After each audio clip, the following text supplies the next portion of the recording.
Hey, hey, Dark Space. Hey, Boostio. Hey, everyone. How you guys doing? Yeah, I'm sorry I wasn't able to do a stream yesterday. I was just busy with a few things. But we're gonna do a fun stream here today, and we can have some fun on it. How's everyone here? Hey, guys. Hey, Jonathan. How are you, man? Hi, Big Mike. Hi, Dada, Honor, Pengu, Ryan. No, I didn't know about that. Oh, Ryan. I'm doing good, Red Dead Redemption Outlaw. How are you, man? I think that if you have Trader and Moonshiner running while you do Collector, and you just do bounties at the same time, I think that's the best way to make money.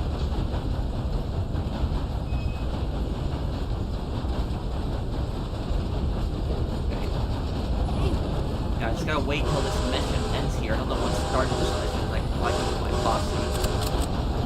Hi, King of Killing. How are you, man?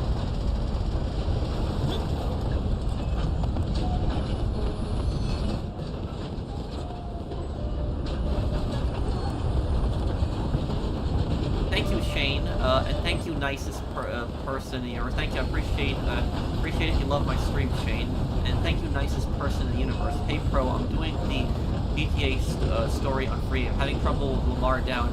Even with Michael and Trevor ability. Any tips? Never done freeing before. Lamar down is the mission where Lamar gets kidnapped, right? It's the one in the sawmill near Polito Bay. That's the one, right? And then Michael's sniping, and then Trevor moves in. Having trouble, even Michael and Trevor's ability. What I would do if I was you is play as Michael at the start of that mission and snipe as many guys as you can. Just try to snipe as many as you can. And then what you do is you move in with Trevor and activate his abilities, which he basically has unlimited health. Go for headshots and you drop as many of them as you can. That is, if you don't really care about the accuracy for 100%, then just use the M60, the heavy machine gun. I heard about it, Blind Eagle.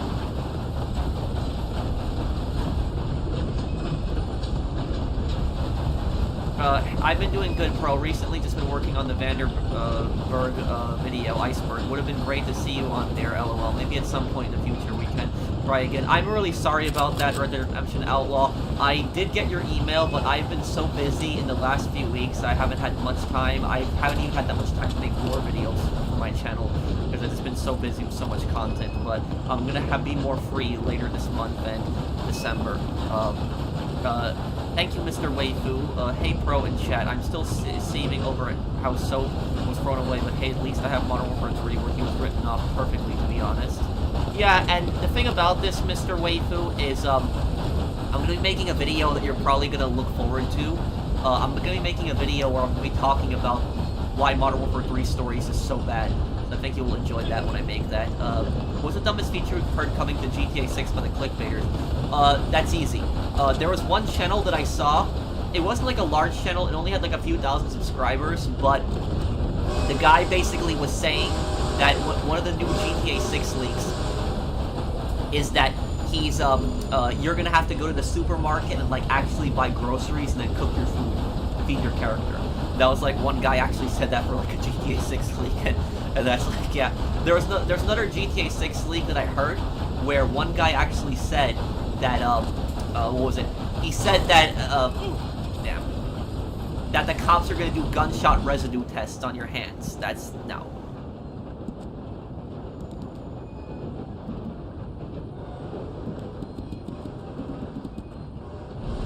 The Curse and Undead Nightmare is exactly that because of the holy water scene. Those scenes with Shaun and the Running Dead in general sounding all cursed in audio. Those scenes with Shaun and the Running Dead. Wait, what are you talking about? Shaun and Running Dead? What? I know the holy water scene that you're talking about. I'm a bit confused.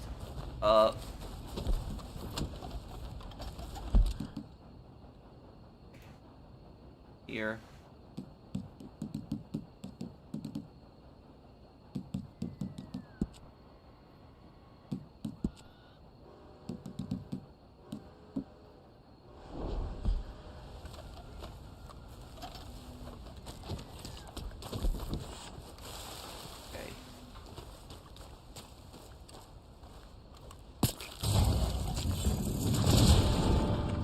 Oh yeah, I would agree with you, Mr. Waifu. He's definitely a war criminal. And thank you also, Lendon, for that super chat, too.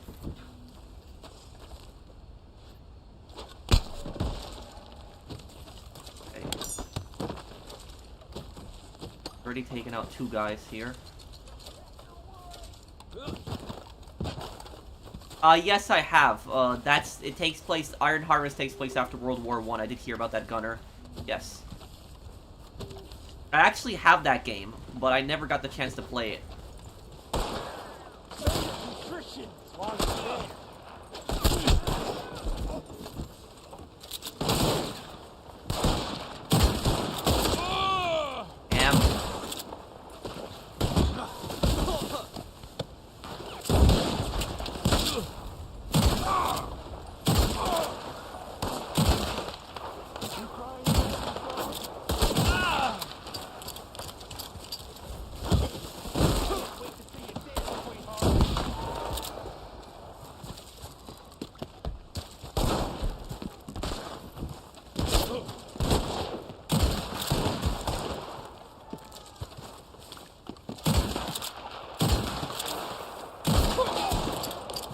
Lever action pistol. This was a real design, and it was not a good one. Wings for you.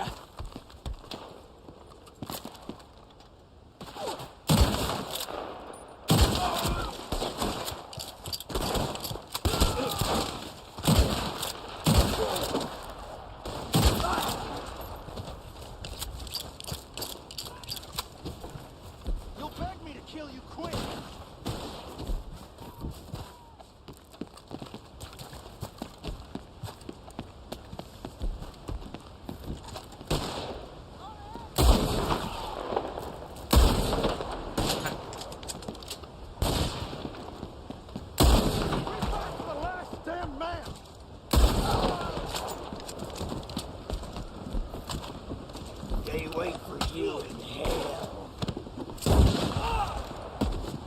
Something's wrong with my volume for a moment there.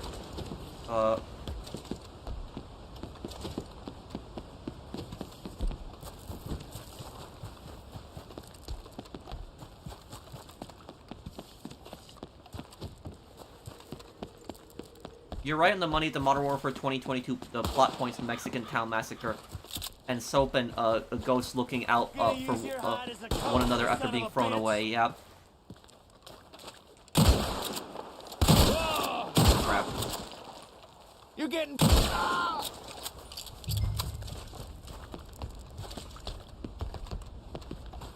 Okay, so... basically, I don't understand... why is it that in Modern Warfare 3, they didn't even mention the fact that Graves, like, mass murdered an entire town in Mexico, like, he just murdered dozens of civilians, and not only that, but he also imprisoned Alejandro's entire, like, unit, took over, like, a Mexican army prison, and a Mexican army base, and that's not even mentioned at all. All that's talked about is the fact that he betrayed Ghost and Soap. That's stupid. So, you gonna kill me too? You won't hold me for long. Kill? You a squealer, mister? Looks like it.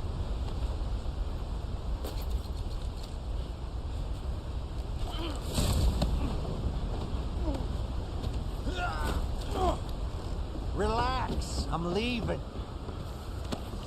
Oops. Okay. Hey, Bori, thank you for sponsoring my channel. Did they mention the massacre in the courtroom scene? Nope, they didn't. You know, that would have been a good time to have Alejandro come in. Like, don't you think that would have been a great time to have Alejandro come in? He just steps into the courtroom and he says, this guy, like killed people in my country, killed my people, and really took over our military bases.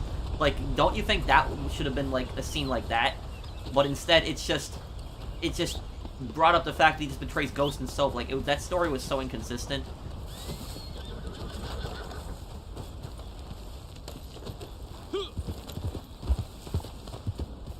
What's your favorite missions in Red Dead Redemption 1 and 2?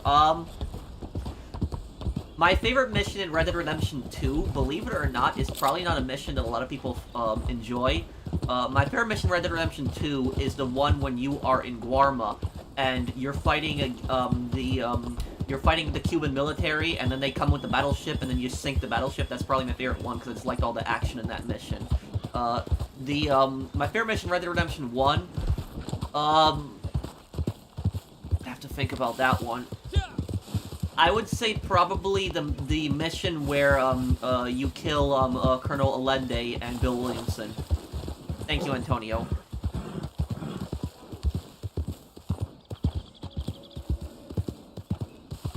Thank you, Jonathan. Pro, I'm rewatching your Hitman playlist. How come you're so good at playing stealth games? Because I used to play a lot of stealth games back in the day. Stealth is just my specialties. Whenever I have stealth as an option in a game, I always like doing it. That's just what I tend to do, is I always tend to do stealth whenever I have that option. And, what is it, I'm gonna replay the old Hitman games again, so you'll see me, I'll replay Blood Money again. Maybe I'll do it this year, again still. But I will replay the old Hitman games again. I'll do them again. Also, I did the entire Hitman freelancer campaign without making a mistake, without messing up. I did it in a video. Have you heard about the bear that fought alongside soldiers in World War II? Yes, I actually know that story, U20. I'm trying to remember the bear's name, but the bear was actually from Iran originally. What happened was there was Polish soldiers that were stationed with the British Army in Iran, and what happened was the Polish soldiers found the bear as a cub in Iran and took him and trained him, and that bear was used to the Polish soldiers and loved the Polish soldiers. And what happened was, Wojtek, yes, that was his name. What happened was, with the bear, when the Polish soldiers were actually fighting the Germans, this was in the Italian front, I believe it was, the bear was watching the Polish soldiers load the artillery cannons and firing them, and the bear just brought up like an entire case of shells and would bring it up to the soldiers when they were loading the artillery. Also, that bear also smoked cigarettes and drank vodka. And that's not a joke. Please play Blood Money and Absolution, only two Hitman games that I've religiously played. Also, I'm gonna go now. These streams are personally helped. No problem, Mr. Wayfield. I'm glad that they helped you out. Thank you, man.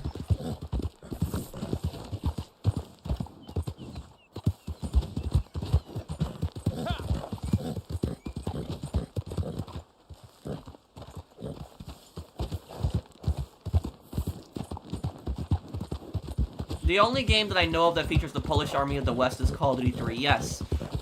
There's actually one other game that's supposed to have the Polish Army in it, but it got delayed so far. If anybody plays Hell Let Loose, Poland is supposed to come in as a faction to Hell Let Loose. It's been confirmed, but what happened was it got delayed. So it got delayed for, we don't know, indefinitely. We don't know if the Polish faction is even coming out. But they promised that they would add Finland as a faction, and they would add Poland as a faction. It's a multiplayer World War II game. And I would really like to see the Polish army in a multiplayer World War II game. I'd like to see, I'd like to really see that. But hopefully they still add it to Hell Let Loose.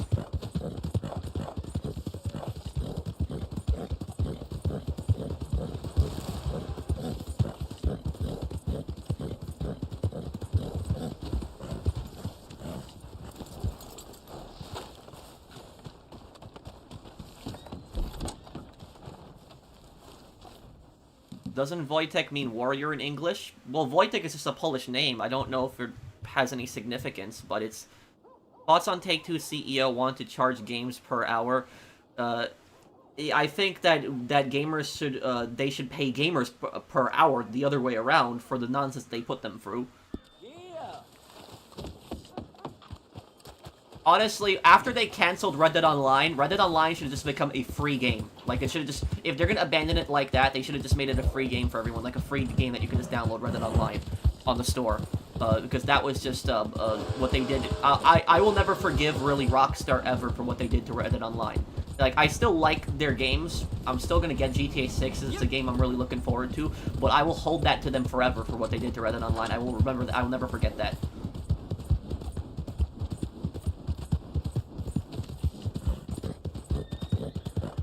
Before I do Mafia 2, I will do a Mafia 1 playthrough. And also, I have a really, when I do get around to making Mafia 2 again, I have a really good lore video planned for Mafia 2 that I think a lot of people are really gonna love. And the lore video is going to be explaining whether Henry really was a rat, and I'm also gonna be explaining who the fake cops were, at the deal. Because a lot of people get confused on that, who the fake cops were, and if Henry was a rat. I'll explain that in a lore video one day. It's outrageous Smokey is more famous than Wojtek. Smokey, let me look him, you Smokey the Bear? You talking about that? The cartoon? But yeah, the story of Wojtek isn't well known. I wish they would make it into a movie. They should make it into a movie.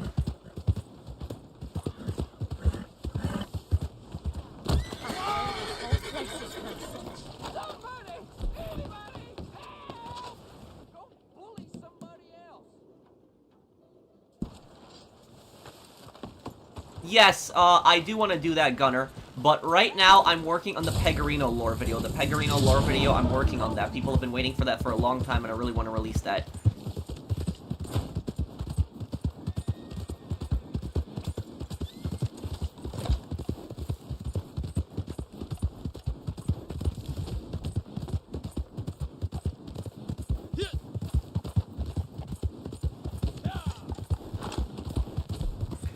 Here we go.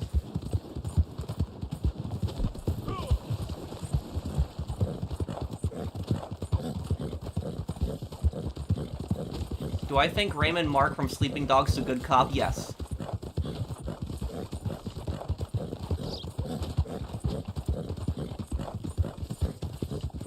I'm gonna have a video on that tomorrow, on the whole GT Online update, what I think is going to happen.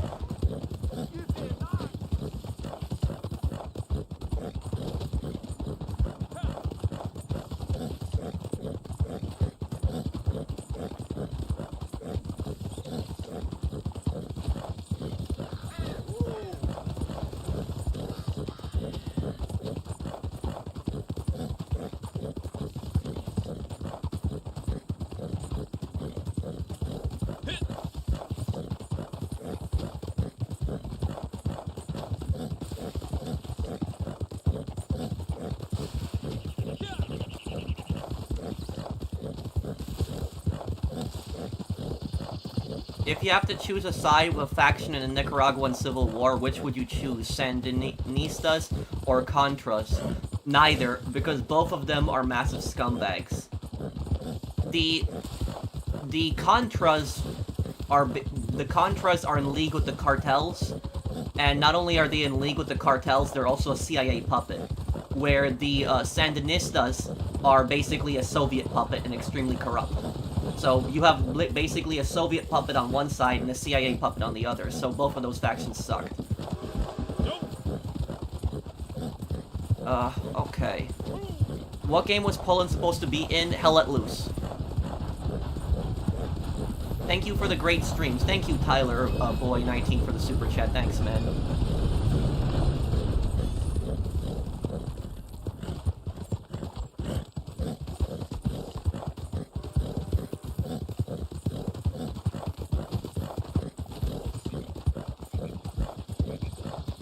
Any crazy current events videos soon? I was thinking about making this crazy current event video, but it's been like a week since it happened, so maybe I won't get around to making it, but let me see here.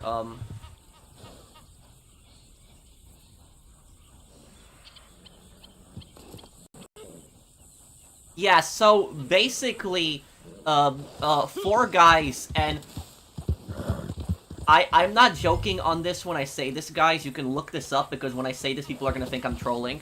But apparently 4 guys in Great Britain got arrested for stealing Winston Churchill's gold toilet. So Winston Churchill apparently had a gold toilet, and 4 guys got arrested for stealing that.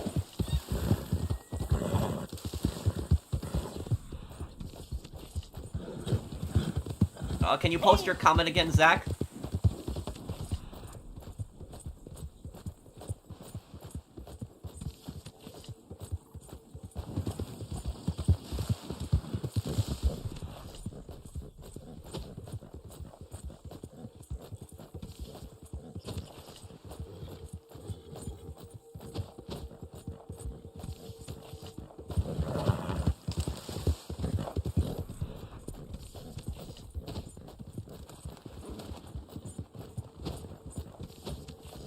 Okay, let's see here.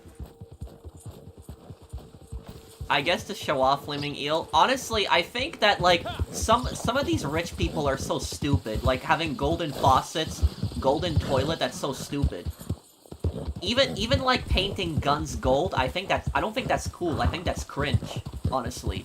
So it's, I don't know what the obsession with gold is on everything, too.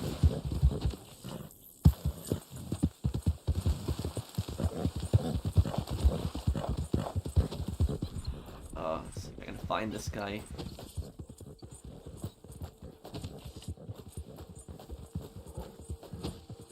Would you like to see a Sniper Elite game where you fight alongside troop groups like the Greek Resistance, the Home Army, and Tito's Partisans?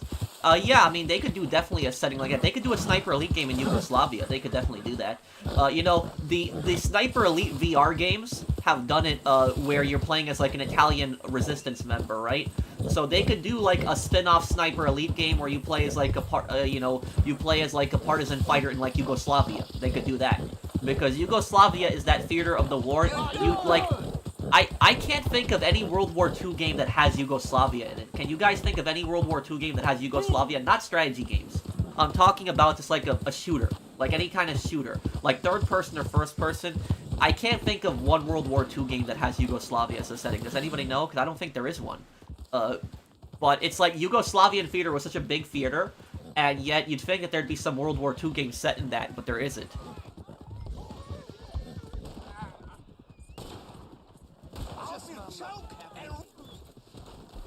What the hell you playing at?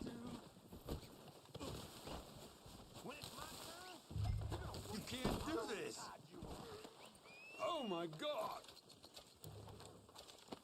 If Payday 3 had a really good launch, no matchmaking errors, would it be your game of the year 2023? I think what disappointed me the most about Payday 3 was that Overkill was just not responsive to the community.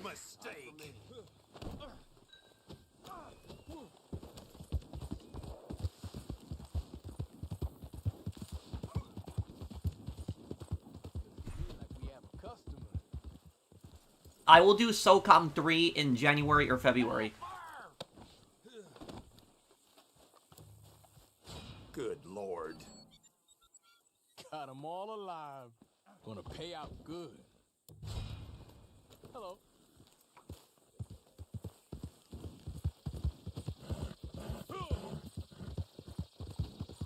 The story makes no sense, Reagan. It's not good.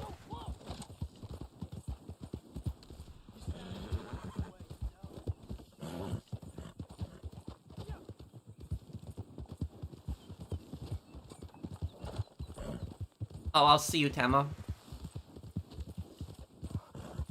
Well, Skyrim is definitely a great game. You little prick.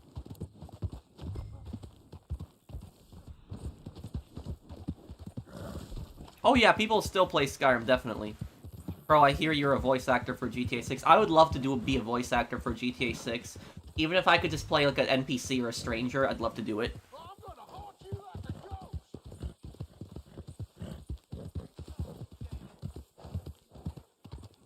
Bro, this is a random, where are your opinions on Herbert Hoover? He built the Hoover Dam and helped countries in Eastern Europe that struggled after World War I by giving them food as a charitable thing. Look, here's what I'll tell you about Herbert Hoover, is Herbert Hoover was great on foreign policy, but he was absolutely terrible on domestic policy.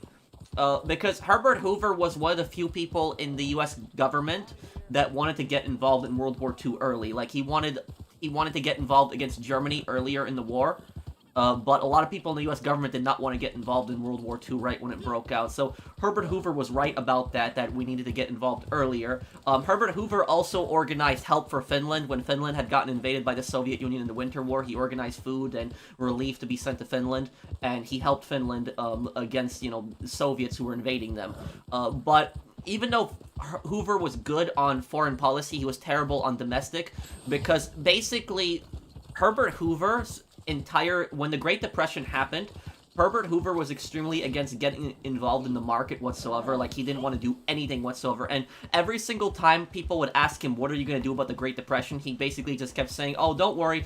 The free market is going to correct itself. Everything will be fixed. Everything will be fine in a year or two. And nothing fixed. It got worse and worse and worse. And people got more poor. People got hungrier. And Hoover wasn't doing anything. And then what Hoover did was he built the Hoover Dam. And when he built the Hoover Dam, Hoover was basically like, oh, look, I did this. I built this. And he was basically just parading that around like he's like, oh, you should re-elect me because I built this dam, when the entire country was, you know, going through a massive economic crisis. Also, the worst thing that Hoover actually did, a lot of people think the worst thing that Hoover did was not doing anything during the Great Depression. While that was a bad thing, it's not the worst thing he did. The worst thing that Hoover did was when you had the Bonus Army March. The Bonus Army March, it was basically a bunch of World War I veterans who went to the Capitol building to protest because they were promised a bonus from the government. And they wanted that bonus because of the Great Depression that was going on. They wanted to get paid now for their service in World War I. So these were veterans who fought in World War I. And what happened was Hoover had actually authorized the U.S. Army to actually basically break up the Bonus Army March, and the U.S. Army came in with tear gas. They used tanks. It was not good. I think a few of the protesters actually died during that, and that was the worst thing that Hoover did.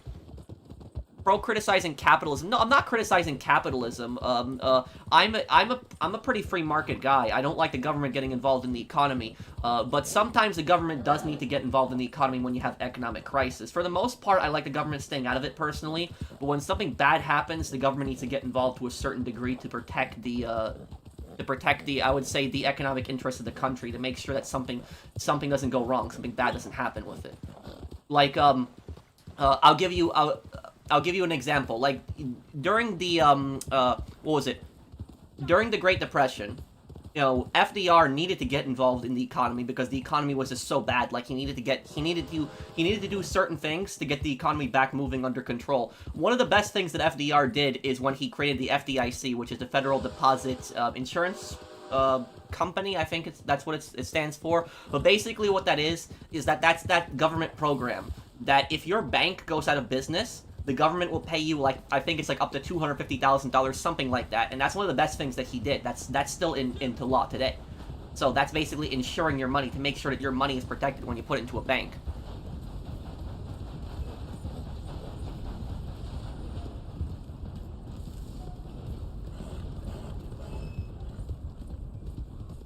Let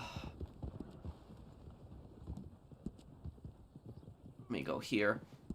So sometimes the government, I would say, needs to get involved in the economy to a degree, but I think for the most part should stay out, but only get involved when there's some kind of really economic crisis that they need to get involved in. That's, I think, what I would say the solution is. There was a, what was it? Okay. There are basically, one thing, for example, that people don't know about is that there are companies in China that are directly tied to the Communist Party of China. And these companies actually buy up tons of acres of farmland in, like, the Midwest. They just buy a ton of farmland. And some of those companies, the land that they're buying is getting really close to U.S. military bases. And that's, like, a perfect example of the government needs to get involved in the economy. Because, can you imagine this? Like, a country that's, you know, a government that's essentially hostile to us, and you have, like, a terrible regime like the Communist Party of China, and they are just buying up land, like, just tons of farmland. Like, who would allow that? You know, nobody would, most countries would not allow something like that to happen. So, if the government, like, banned Chinese companies from buying land, would that be a violation of the free market? Technically, yes, but it would be to protect the country, to make sure, you know, you don't have, like, foreign governments just basically buying up all of your farmland. Because, you know, for example, the majority of the U.S.'s manufacturing comes from China. Huge amounts of it. Almost all their electronics is made in China. Large amounts of their clothes are. But one thing the U.S. does not rely on China for is they don't rely on China for food. Most of the U.S.'s food is grown here. You have farms, tons of farms that produce their own food. So the U.S. is pretty self-sufficient when it comes to its own food. You don't want a foreign country coming in and just basically buying up your farms and then charging you for food produced in your own country. You don't want them to do something like that. That would just be stupid. Let me see here. Boy, I feel like a fool for asking if you ever do a playthroughs of Manhunt after seeing how YouTube treats you for just existing. Honestly, I will do a playthrough of Manhunt, even if it gets demonetized, I'll still do a playthrough of it. Thank you, Winnebago23, thanks for the super chat. The thing about that is, do you know, does anybody here know what playthrough I did that I made no money on? Like, there was one playthrough that I did where I got almost no ad revenue on it. I still did the entire playthrough and I still had fun doing it, but there was one that I did where almost every single video got demonetized. Anybody know which playthrough that was? Let me see here. World at War was only one part. I never even finished a playthrough. This was a playthrough that I finished. I finished it as several parts, but every single video got demonetized. Almost every single one. It was Sopranos. Almost every single Sopranos video either got copyright claimed for the music that was playing in the background, or it got claimed by YouTube as being not advertiser friendly for foul language. So Sopranos got claimed for foul language several times. So almost every single Sopranos part got demonetized. There are like 3 or 4 parts of the Sopranos that are monetized, but the vast majority of them aren't.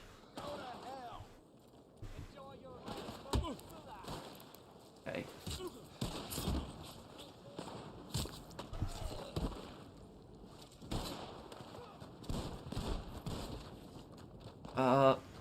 There's a bunch of loonies on TikTok claiming Bin Laden. Well, I actually heard about that, Mario. Those people are idiots.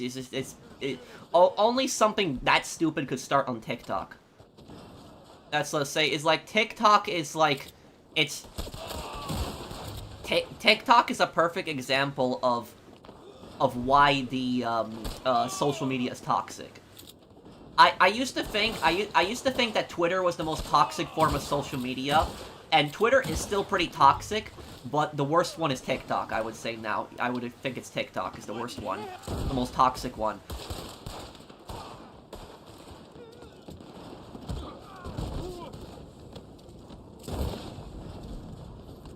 Okay.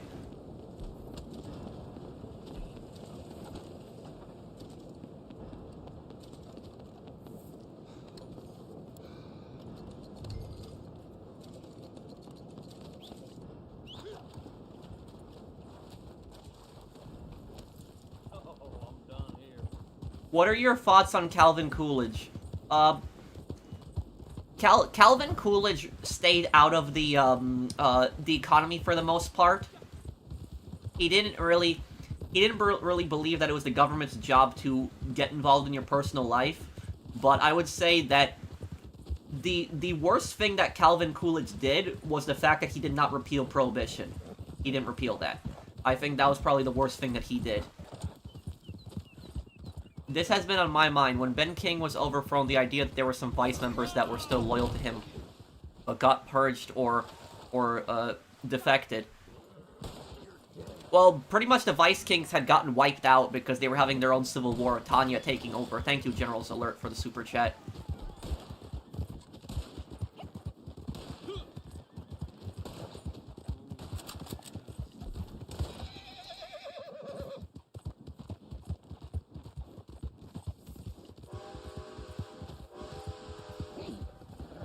Didn't Calvin Coolidge get elected because he helped deal with a police strike? That, I don't know. I don't know that. I'd have to look that up. What about Woodrow Wilson? Woodrow Wilson was one of the worst American presidents, I would say, of all time. He was definitely one of the worst ones. Woodrow Wilson, there's so many bad things that I can name about him. First of all, one of the things is Woodrow Wilson was a massive racist. He was extremely racist. Much more racist than some of the other American presidents at that time. For example, Lincoln, Abraham Lincoln, a lot of people don't know this about Lincoln. Lincoln was racist. It is true. But when you compare, like, Lincoln to Woodrow Wilson was, like, 10 times more racist than Lincoln. So there's that. But the other things about Woodrow Wilson, deliver the target when we get up to, like, 4 minutes. I'm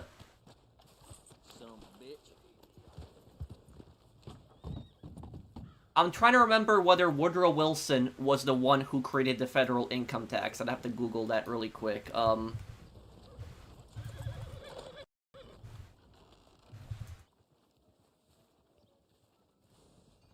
You gonna pay rotten for this? Yeah. Here. I know Link, it was Wilson. Okay. So there's that federal income tax. The thing about that is that Lincoln technically created the first federal income tax, but when Lincoln created the first federal income tax, he had to at that time. He had to do that because there was a war going on with the Confederacy, and he needed to fund an army. He needed to pay for millions of soldiers' uniforms, wages, guns, ammunition, food, rations. He needed to pay for a lot of this stuff. So Lincoln needed to do the federal income tax at that time when he was president. And after the Civil War, the federal income tax is actually repealed.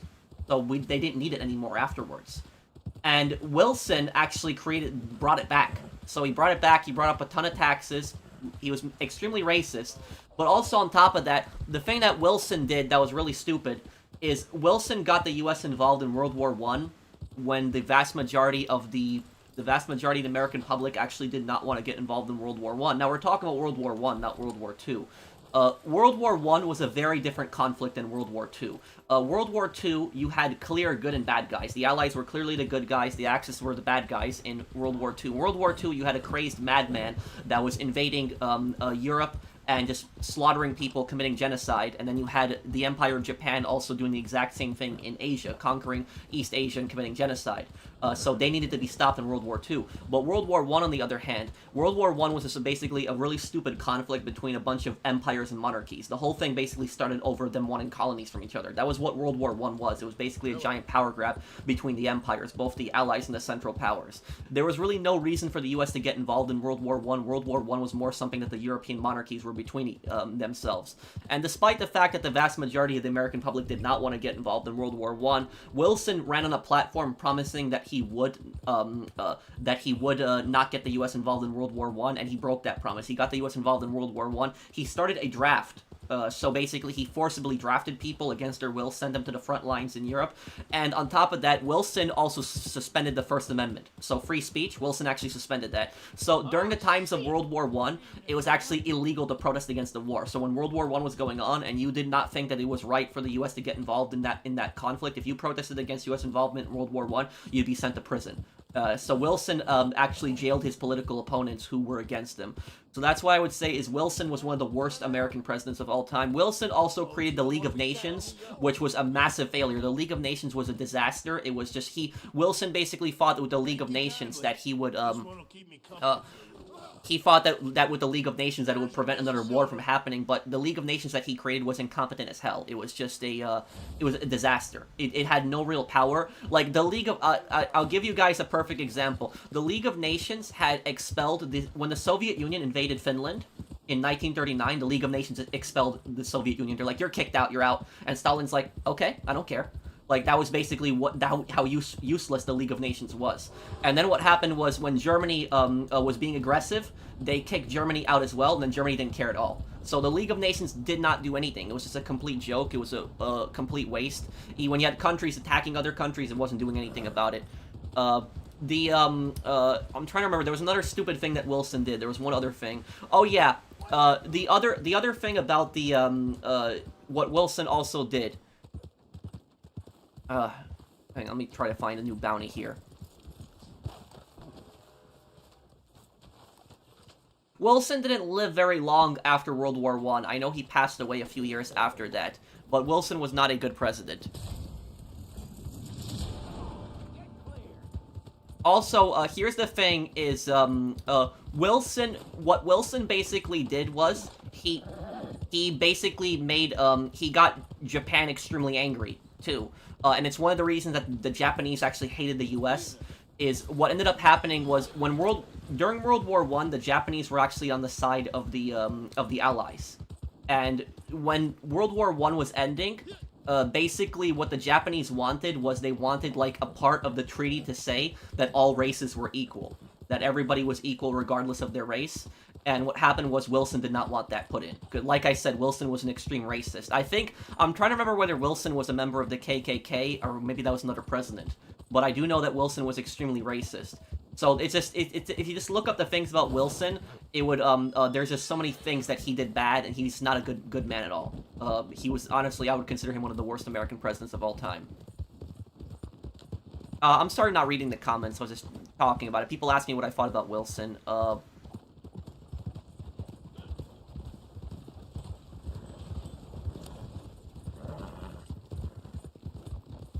Yes, I will do a Reddit Online DLC tier video, later this month.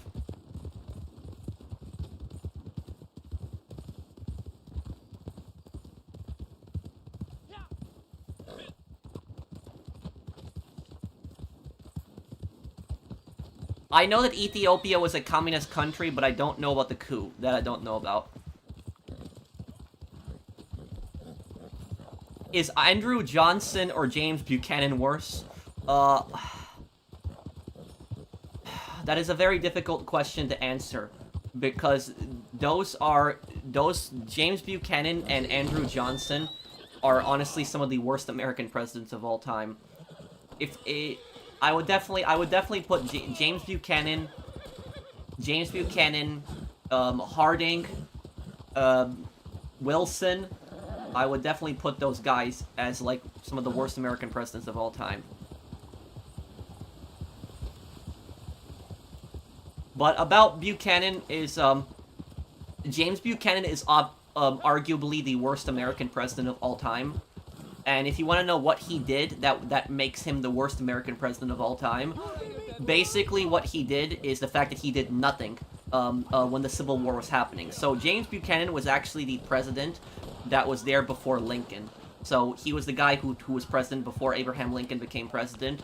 And what happened was you had massive tensions between the South and the North, like right before Lincoln became president. And what happened was the South was already building up an army. Like, they still technically did not secede, but they were building up basically their own army without the federal government's permission. And they were threatening to secede. And what happened was Buchanan did nothing to stop the southern states from seceding. And not only that, he took the side of the southern states and he blamed the northern states when it was clearly the southern states were clearly at fault for it. It was basically the southern states' fault, and he was blaming the northern states for it. And then what happened was when Lincoln became president, the South already built up a giant military by the time that Lincoln became president, and the military was actually even better than the northern states' military at the start of the war, and the South basically just attacked Fort Sumter when Lincoln became president, and that's how the Civil War started. So basically, Buchanan did nothing to stop the South from building up a giant army, and actually blamed the North, and when Lincoln became president, he basically inherited the Civil War. That was basically what I would say about Buchanan is a president that basically allows your country to fall to civil war. I would say would probably have to be the worst president of all time. When you know that a civil war is brewing and you do nothing to stop it as president, you'd have to be probably the worst American president of all time. That's why Buchanan is the worst one.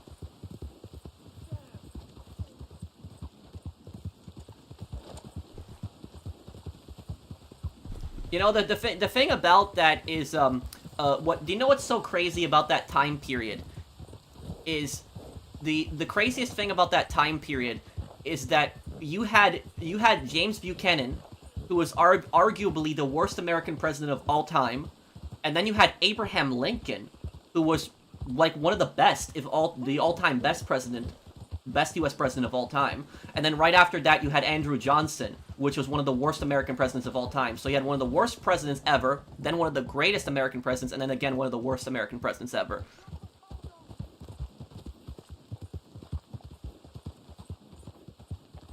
Okay. Oh, what the horse is here?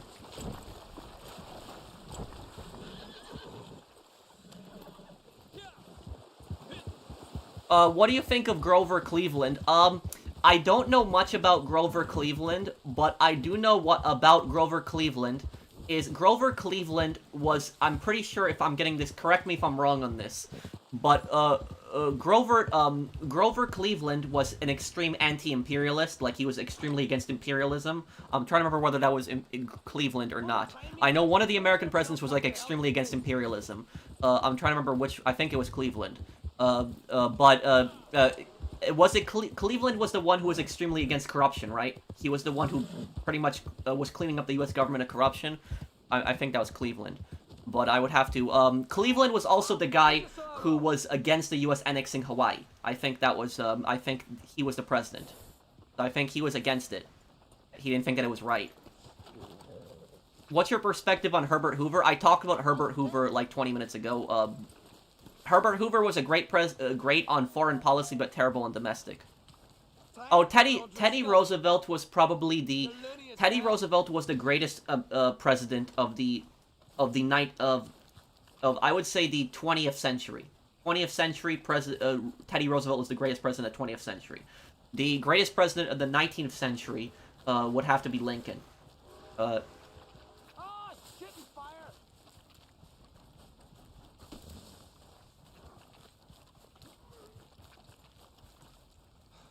What about JFK? Well, I can talk about JFK, but I'm not going to talk about the Bushes, because I stay away from modern politics, so I'm not going to talk about that at all. Oh, it might have been Garfield. Garfield might have been the one who was against annexing Hawaii. I'm trying to remember which president it was. There was one of the American presidents that was extremely against it.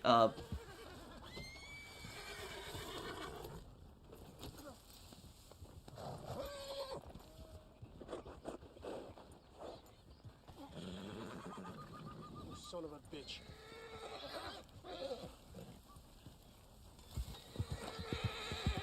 I found him, Sahab. Nope.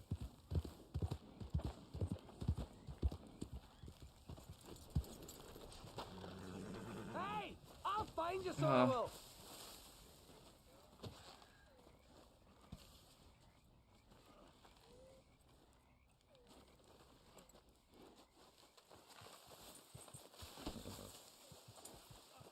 He's doing a walkthrough of GTA 5. I didn't know that, Antonio.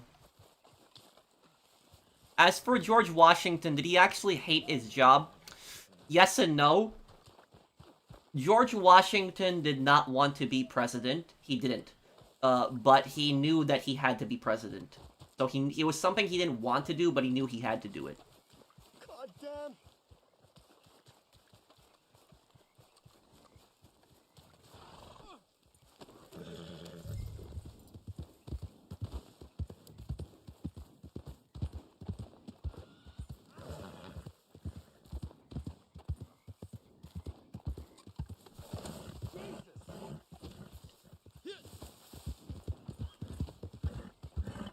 You know, the one thing that I will say about Carter is, when it comes to Carter, a lot of people give him crap, but I don't know much about his domestic policies, but I can tell you this about Carter, is during Carter's time as president, there was no wars, no stupid wars, no intervention. It was the U.S. was relatively at peace. We weren't getting involved in other countries' affairs. So that's one thing I'll say about Carter, is he largely stayed out of other countries' affairs.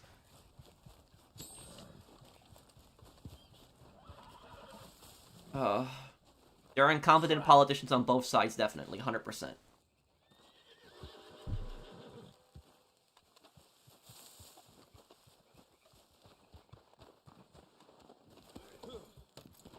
How come Reagan gave or sold missiles to Iran? Because he was funding the Contras in Nicaragua. It was one of the stupidest things that Reagan did. Hollering for mama all the way home. Good deal.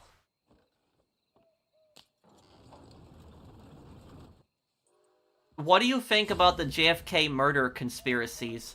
I'm not really a conspiracy guy, but I will say, though, that if there was one conspiracy that I would have to believe, it would probably be the JFK one.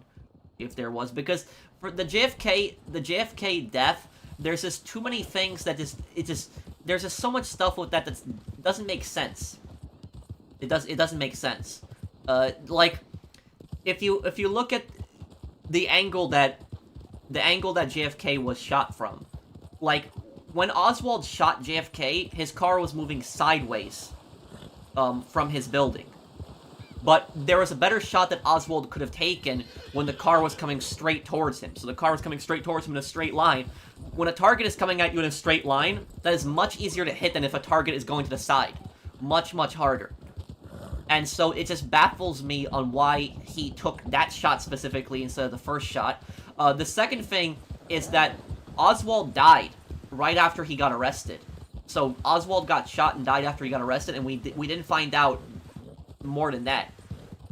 So there's just a lot of things that are very suspicious with that. There's a bunch of people who there's two different there's really three different conspiracies on who assassinated JFK. The first conspiracy is that the Soviet Union was behind it. I don't think the Soviets had anything to do with it, because think about it this way: if the Soviets had assassinated JFK, that would have basically caused a world war. Nobody wants a world war. So I don't think the Soviets had done that. The second thing is, the second conspiracy is the Mafia did it. There's people who think the Mafia did it. The reason that the Mafia might want JFK dead was because I think it was JFK's father had connections to the Mafia, and basically got the Mafia, it was the Chicago outfit, I think it was, that he basically had gotten them to get their unions together, because the Mafia was running a lot of labor unions, and he basically told the Mafia to get their labor unions to vote for JFK. And he said that if you help me win the if you help my, son win the election, that he's gonna, like, stay out of your affairs. You're gonna be able to do, your Mafia business, your illegal activities. And what happened was, JFK's brother, was it Robert? I think he was, like, he went after the Mafia. Like, he went after them. So, what his dad promised the Mafia never happened. He told them that they wouldn't go after them. They still went after them. And some people said the Mafia wanted revenge for that. The third conspiracy is that the CIA had killed JFK. And the reason that people think the CIA had possibly killed JFK is because JFK basically banned Operation Northwoods. If you want to know what Operation Northwoods was a planned CIA false flag attack. Basically, what it was going to be is, this was, like, right after the Cuban Missile Crisis had happened. The CIA wanted to get rid of Castro, and they were trying multiple ways to assassinate him. And what happened was, one of the plans that the CIA had was they were going to do some kind of false flag attack in America, where something was going to happen, some kind of attack, and what they were going to do is they were going to blame that on Cuba, and they were going to blame that on Castro. Now, I'm no defender of Castro. I hate, communism, and I hate Castro. But basically, that's what the CIA was trying to do at the time, is they were trying to frame Castro for some kind of false flag attack. And the reason they were trying to do that is they would use that as an excuse to invade Cuba. They were trying to basically create, like, a false attack for a reason to invade Cuba and take Castro out of power.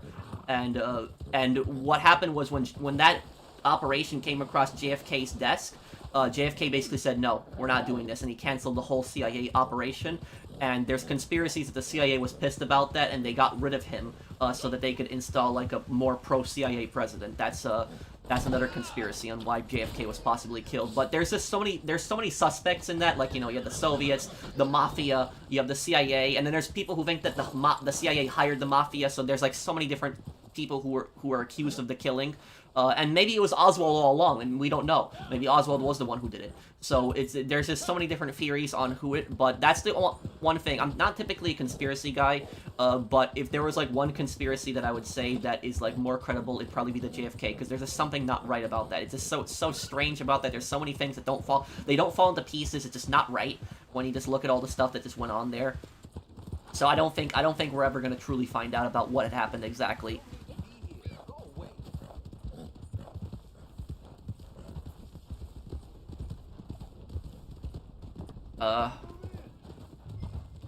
What do you think about what about Martin Luther King?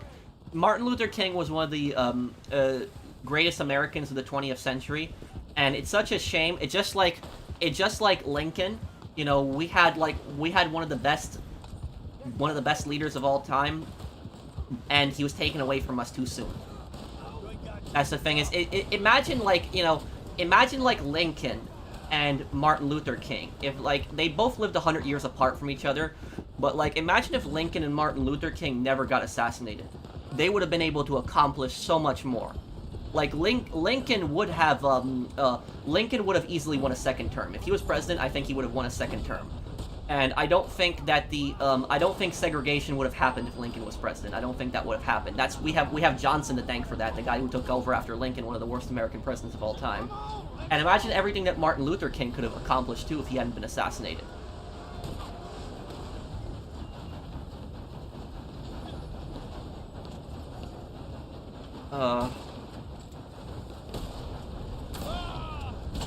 Bro, I'm from Nicaragua. It's really poor out there. I hope I can go back and see the rest of my family. Oh, I'm sorry about that, Variant. Are you, you live in the US now, if I got that right? Thank you for the super chat. Oh, that was an explosive round. I didn't even realize. But yeah, Ortega, Daniel Ortega. That's the dictator of Nicaragua. Correct me if I'm wrong, right? A lot of people call him a president. I don't consider Ortega a president. I consider him a dictator pretty much.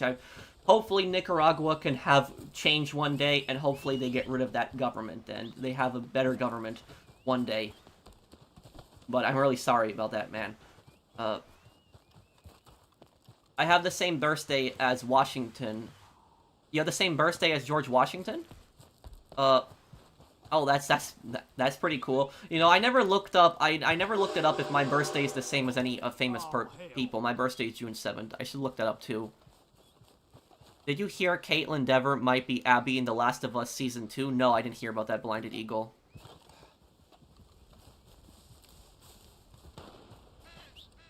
Can you post your, Star Trek? I don't know much about Star Trek. I never really, watched it. Is the CIA or the FBI more corrupt in real life? Oh, that's easy. CIA. CIA, you know, FBI has definitely done really scummy things. But, CIA, I would say, is definitely way more corrupt than the FBI.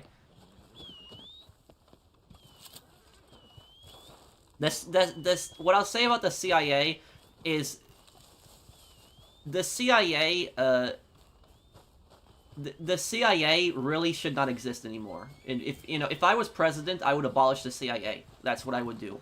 I think the CIA has no purpose anymore, because the CIA has done way more harm than good.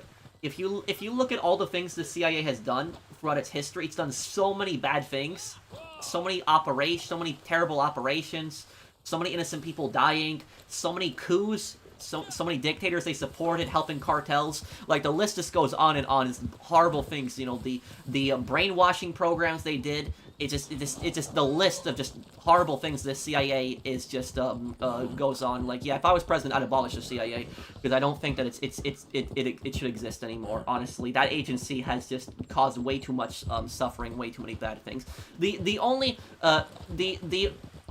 I would say the Soviet KGB, I would say, are probably worse than the CIA, but the CIA still did a lot of horrible things, some really, really bad things. I'm sure there's good people in the CIA that, like, you know, don't mean any bad things to happen, but there's some leaders in the CIA, like some top people that are some really, really bad guys. The CIA is like Pandora's box. Yeah, I would say that whenever you open it, it's just a ton of bad things are just gonna happen. Yeah, and the thing about that is that the CIA are that agency that pretty much the entire world knows. So even if you're not an American, you know what the CIA is. You just know what the CIA is, and most of the time the CIA is not associated with anything good. It's not. It's just whenever people think of the CIA, typically they think of, like, in other countries, they think of, like, that agency that, like, overthrows governments and puts dictators in power. That's what people think of when they think of the CIA, typically outside the U.S. So it's not. I would not say that it's it's just done a lot of really bad things. That's just my opinion on it. I don't like the CIA. I would never. And the thing about that, I would never even consider working in the CIA. I finished my degree in bachelor's in law enforcement technology, and I will tell you something. One of my teachers, he was a former DEA agent who was Drug Enforcement Administration.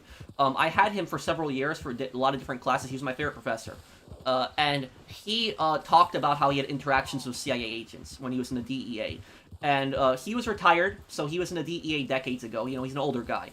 And he talked about how the CIA are essentially the most annoying, disrespectful law enforcement agency. Technically, they are a law enforcement agency, I would say, because they do, I guess, arrest people, they do catch people. But he talked about how the CIA are the most hated, agency by other people. I remember he told me that he said the ATF and the CIA, he said those two groups are the most hated agencies. And the CIA, the reason he said the CIA were so hated by the DEA is because what happened was when the CIA were investigating like a drug lord, like, you know, somebody, you know, big, or the DEA, when they were investigating, if the CIA came to the DEA and they told them, like, you know, we want all your information on this guy right now, this cartel boss or whatever like that, the DEA had to give it all to all of them. They had no choice. They just had to hand it over to the CIA. So the CIA would just come in, mess up their offices, the DEA's offices, and they would just go through everything without their permission.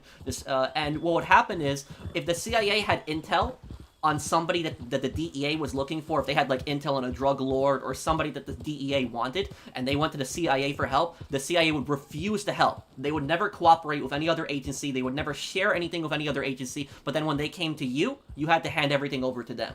And that's why the DEA hated the CIA so much, because the CIA would just constantly interfere in other agencies' affairs, and they would never help other agencies with anything else. So that's honestly why the CIA was so hated.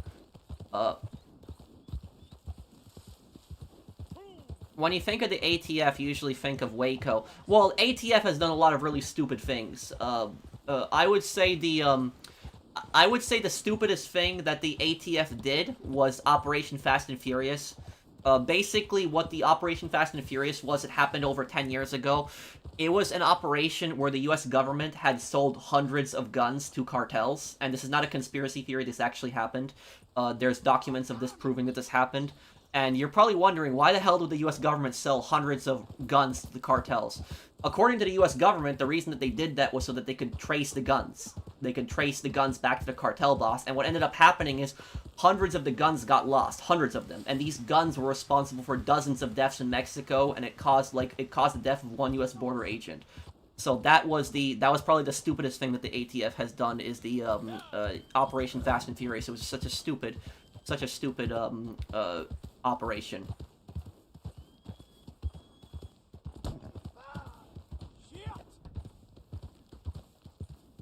It was a disaster, London, it was.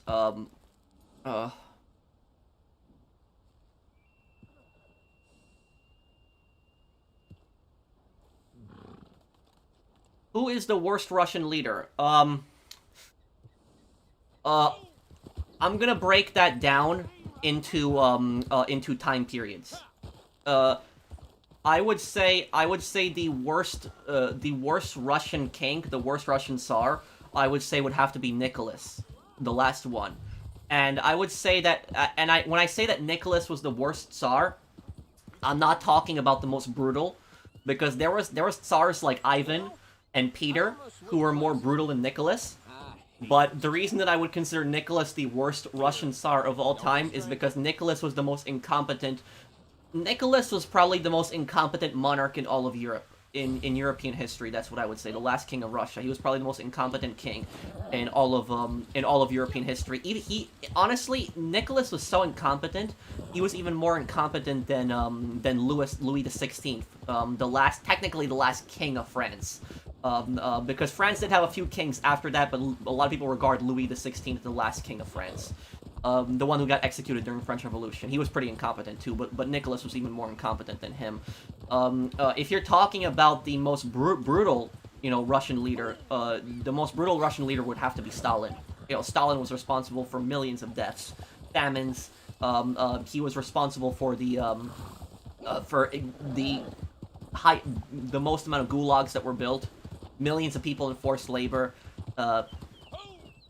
Yeah, and the thing about that is, if Russia, it's really sad, because if Russia actually had a compassionate king, like, the Russian Revolution probably would not have happened. The Bolsheviks would have never came to power. The Soviet Union would have never existed.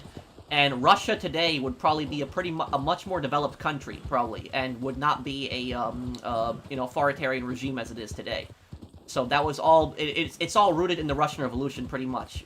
Just going back, because from the authoritarianism to the Tsars to the Soviets to the to now. The theory that the British deliberately put the Lusitania in danger in an attempt to get the U.S. into World War I. I don't know about whether the British intentionally put the Lusitania in danger. However, though, They were aware that the Lusitania was carrying arms. They did know that. They knew that there was arms in the Lusitania, and when the Lusitania got sunk, that actually did make the British happy, because they were hoping that the U.S. would get involved in World War I at that point. So it is true to a degree, generals. Thank you for the super chat. Let me go here.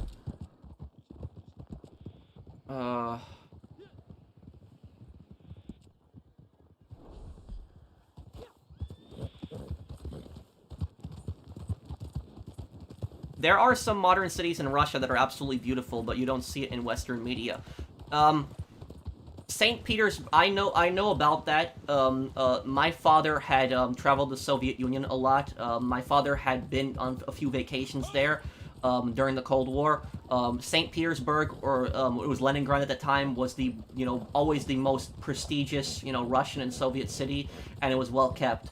But I will tell you, though, is if you want to see poverty in Russia, you don't go to cities like Moscow or St. Petersburg. You go into countryside, especially like Siberia. If you go like deeper into Siberia, you will see absolute poverty in Siberia. And the thing about that is, Russia gets most of its wealth from its gas. And do you know where most of that gas comes from? It comes from Siberia. So you would think that Siberia would be one of the richest regions in Russia, considering the fact that most of their gas comes from that area, but it's not. The western parts of Russia are the richest part. The eastern isn't. The only eastern city that is somewhat rich is Vladivostok, and Vladivostok is pretty rich because of all the trading that comes through. Like, if you look at, for example, Sakhalin Island.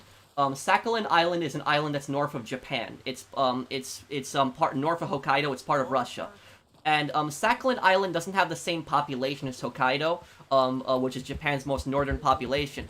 But if you look at what the average Hokkaidoan, the average Japanese person makes around $4,000 a month. The average Sakhalinian makes about $1,000 a month, and they're just a few miles apart, the islands. So that just shows you the amount of poverty that's in parts of Russia also. And the thing is, though, like, in Poland, for example, my parents' country of Poland, if you go into the countryside in Poland, there's some villages that are really poor in Poland. But then if you go into the countryside in, like, Russia, those villages are going to be much more poorer than the villages in Poland. So most of the poverty is you're going to see in the villages in Russia. That's where you're going to see it.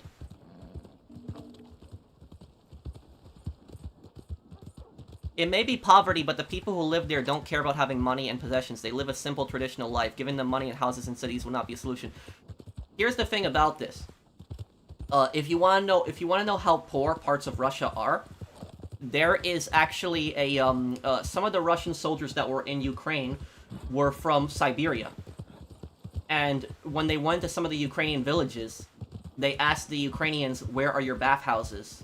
And the Ukrainians said, "We don't have bathhouses." And the Siberian soldiers then said, "Where do you bathe?" And they said, "We bathe in our own homes. We have bathtubs." So that is literally how poor some parts of Russia are, that there are villages in Russia where they don't even have a bathtub. They just have a bathing house where everybody goes to bathe. And you're saying that people don't care about money, but the government could at least build up infrastructure. They could at least improve the lives of these people. Like I said, Russia gets most of its money from its gas supplies in Siberia. Why is Siberia so poor?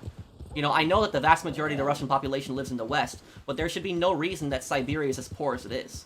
It's because Siberia is basically used. The Western Russia takes the resources from Siberia, sells it, makes money from it, and most of the money goes to Western Russia. It doesn't go to Siberia. There's actually a video game that is actually called Sniper Ghost Warrior Contracts. And Sniper Ghost Warrior Contracts actually has a pretty realistic story. Most of these modern action games, they don't have pretty realistic stories, but Sniper Ghost Warrior was a contract. I thought it was pretty realistic in what happened, because basically what happens in Sniper Ghost Warrior Contracts is that the Russian economy collapses, and what happens is Siberia breaks away from Russia and basically becomes its own country because they're tired of the Western Russia just basically taking all their resources, and Siberia actually becomes a brutal dictatorship. That's actually part of the story. Maybe I'll play that game one day, but that situation, I could definitely see something like that happening one day, possibly. So that's what I'll say about that one. Oh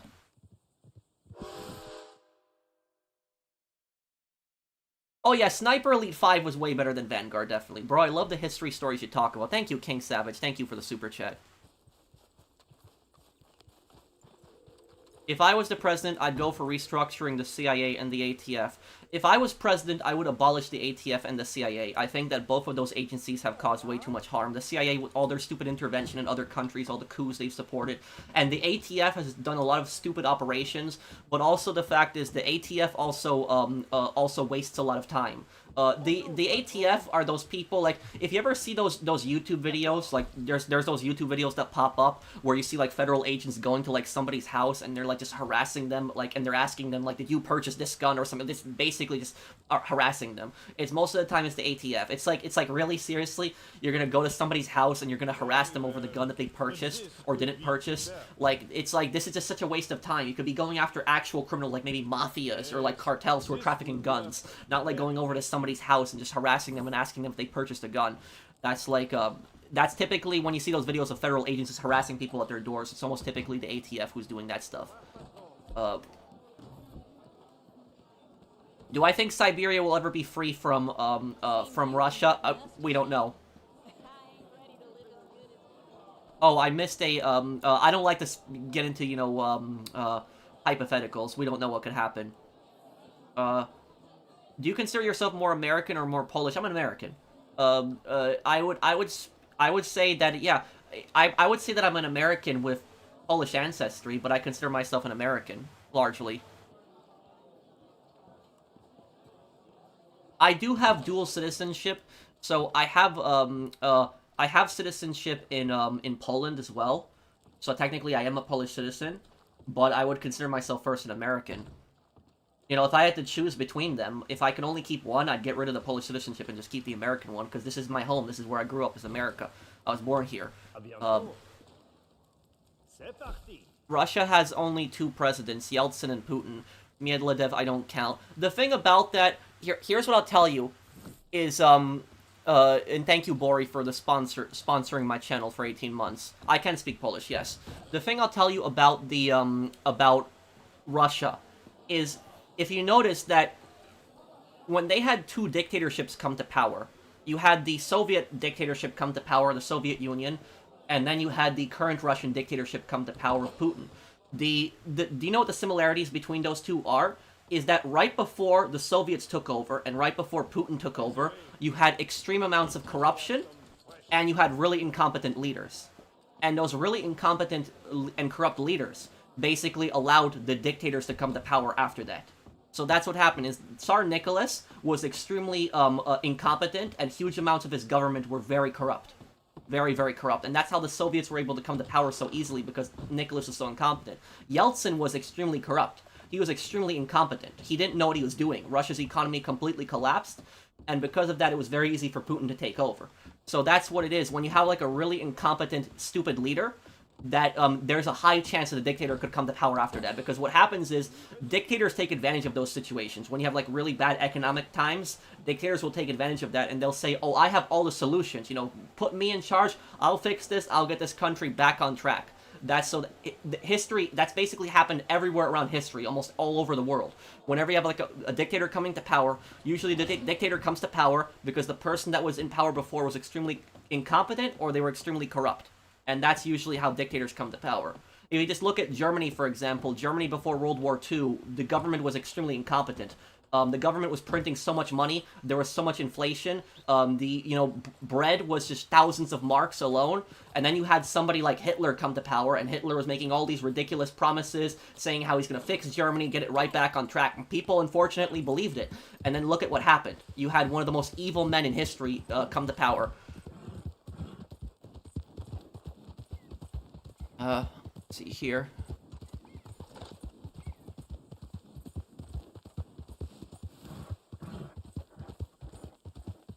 Oh, I was born in the U.S.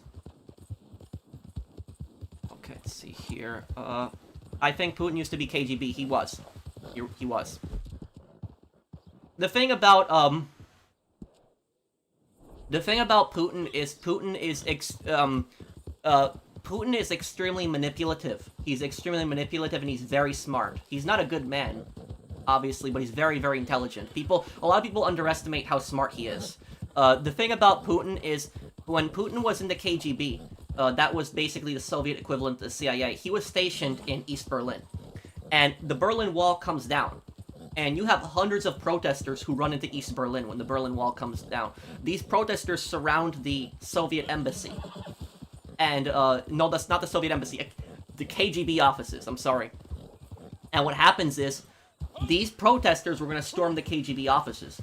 Putin comes outside to an angry mob of people, and he manages to convince an extremely angry mob of people that are ready to attack people that they are not KGB agents and they're just Russian-German translators. He managed to convince an entire angry mob of people that he was not a KGB agent, and he was just a Russian-German translator. So that's how you know is Putin's extremely manipulative, and he can definitely sway people a lot. So that's what I'll say about that. He's a master manipulator, but not a good military strategist. Perfectly said. Perfectly said, Glover. Pro, 14 months, I'm proud. Nice, John Marston cosplay. Are you wearing John's clothes in the game, and will you do a playthrough on The Last of Us games? Maybe I'll do a playthrough of The Last of Us games one day. But what I'll tell you about it is, if I do a playthrough of The Last of Us, guys, I'm gonna be honest with you. When I play the first game, I'm gonna have a lot of fun playing the first game. But when I play the second game, I'm gonna rage. I'm going to rage when I play the second game, and I'm going to talk about how much of a disaster it is. Because I didn't like the story in the second game. I thought The Last of Us 2 was not a good written story, and I'm going to definitely rant about that. Oh, no, I would agree with you, Flyers, that the US government has definitely done a lot of really stupid things. Like, the whole WMD thing in Iraq, that was one of the stupidest things that has ever happened. Do you know something is 100 years from now, when people are going to be reading the history textbooks, they're going to look at us in this time period, and they're going to be like, wow, these guys were a bunch of idiots. They literally invaded Iraq, claiming that there was WMDs, and it wasn't there. So literally 100 years from now, there are going to be, people that are going to be laughing at us at how stupid we were. So that's, so yeah, that was one of the dumbest things we've ever done, was the Iraq War. It was a stupid conflict. We should have never gotten involved in it, in my opinion. That's my thoughts on it. What was George Bush Jr. thinking? He wasn't even thinking. Ghost of Tsushima deserved Game of the Year, I agree with you. Is China's current leader a dictator? Definitely. Yeah, he is. Okay,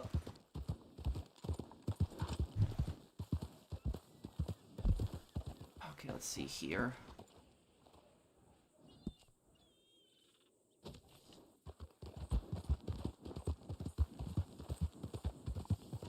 Who wins, Adler from Cold War or Graves from Modern Warfare 2 and 3? I think Adler would probably have more connections.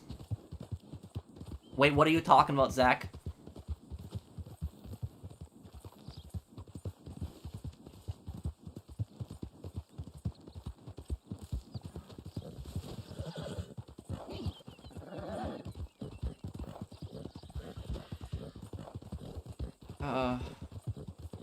Yeah, Reddit Online is still a fun game to play, very much. It's an enjoyable game to play. Who's worse, Dimitri or Joker? Honestly, it depends on which version of Joker. Which one. If you're talking about the Joker 2019 movie, who's worse, Joker from 2019 or Dimitri from GTA 4? I would say Dimitri is even worse than Joker. Because Dimitri, I would say, does not care about anyone. There's, like, no sense of love for anyone. He has no emotions towards anyone. He will betray anybody in a second, even his best friend. Joker, at least Joker, I would say, in the 2019 movie, at least he liked people. He had love for people. Like, he liked Murray before Murray basically made fun of him. He thought he loved his mother until he realized how abusive his mother was. He was also in love with his neighbor, but most of it was a hallucination. And also he did not murder the short guy. I forget the guy's name, but like, he killed the other guy that was like a scumbag to him, but he didn't kill the other guy. He let the other guy go. So that's what I would say about him, is Dimitri, yes, Dimitri's a worse person than Joker. Yeah.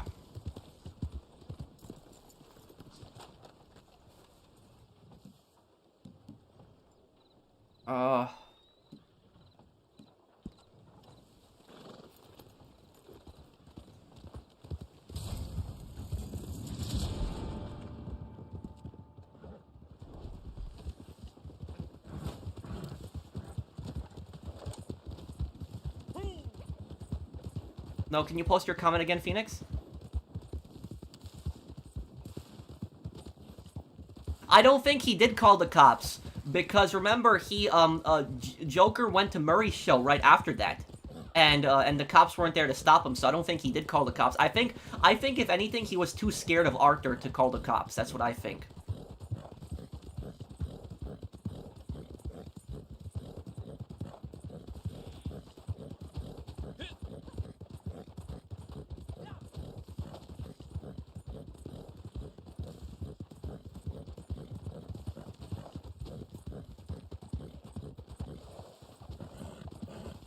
Okay, so here.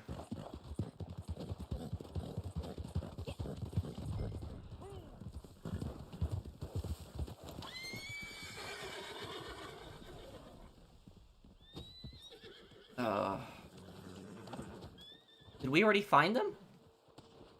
Wait, what's going on over here? Who are these people?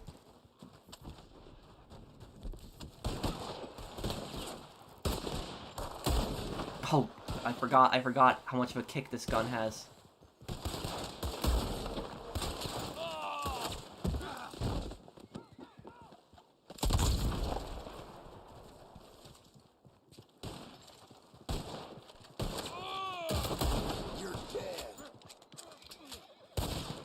I've been trying to get better with this gun, the elephant gun. I know it's primarily for hunting, but what I like about this gun is that it's a one-shot kill. So I've been trying to get better with it. And also, I figured something out, guys. When you're playing Fool's Gold, if you fight another player that's wearing the armor in Fool's Gold, if you actually use this gun on them, it'll stun them for a few seconds. So the people never use this gun in Fool's Gold when they're encountering the armored guys, the armored players. But shoot an armored player with this, it'll stun them for a few seconds. I just found that out the other day when I was playing it.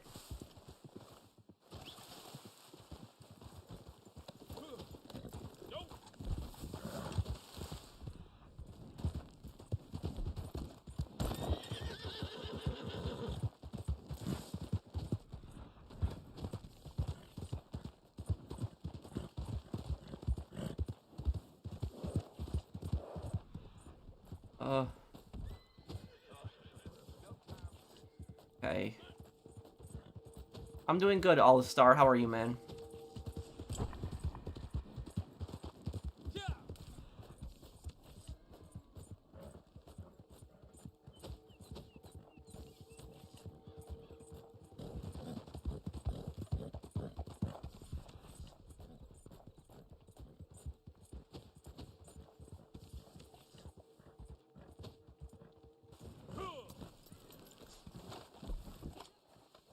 Have you seen, FKRZ's videos? Yes, I've seen his videos. I'm actually surprised. I'm subscribed to him. I do like his channel a bit. I feel bad for the guy too, because he left it. He probably can never come back to his country. Because he lives in Georgia now. If he ever goes back to Russia, he'd get arrested, so he can probably never go back to his country again. At least not until the government changes. So I do feel bad for the guy.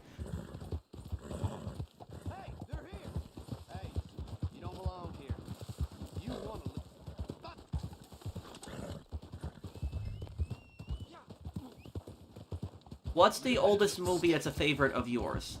The oldest movie that's a favorite of mine, an old movie that I like, I would say the original All Quiet on the Western Front, the 1930s one. I like that one a lot. I've seen that movie, the old one, the black and white one.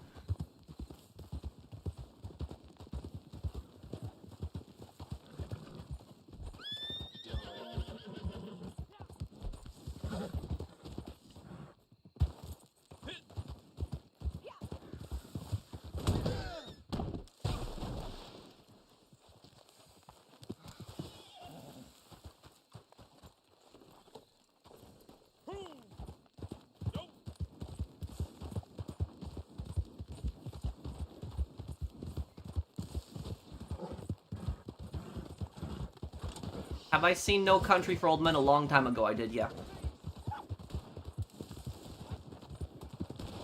Oh wait, did I miss Zach's question? I'm sorry if I did.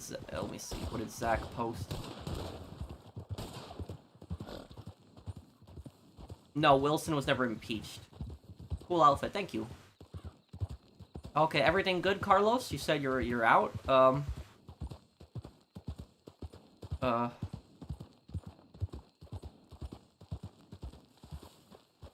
I know I started a little bit late today.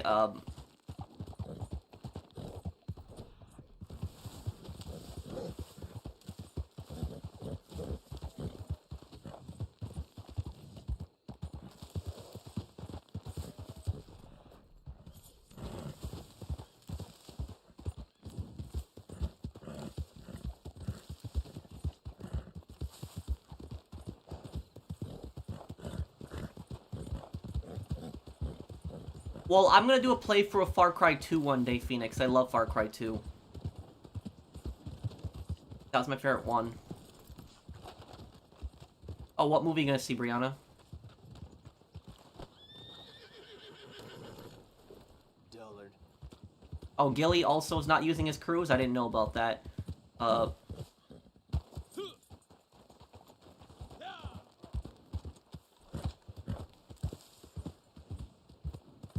Oh, it is Zombie Fanatic? That's kind of late. Oh, hell, not again. Far Cry 2 had horrible dialogue? Maybe, but it was the setting, the atmosphere of the game, and the story that really made up for it. Yeah, Far Cry 2 is my favorite one.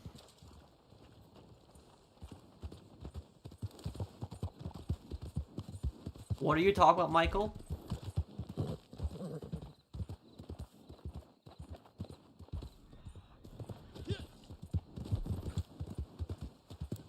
What new sniper do you want in GTA Online? Oh, that's a good one. I'd like to see a bolt-action rifle, and I'd like to see a strong one. Something that can take somebody down in one shot. Yeah, I like to see something powerful. Looky here, dog. Trying to think of what they could... Maybe an L96. What else could they add? Your end of a good deal.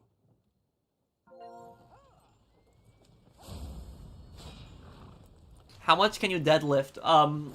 I have not really deadlifted in years.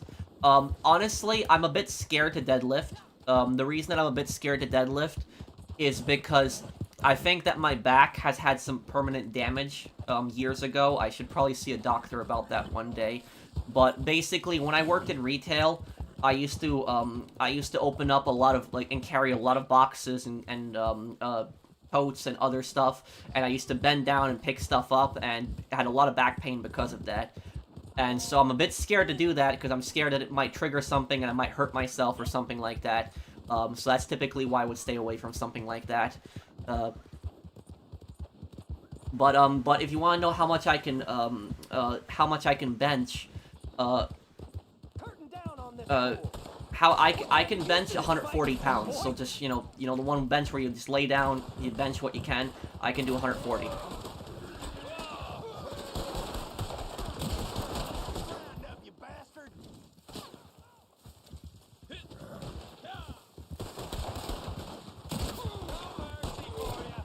Andrew Johnson was a terrible president.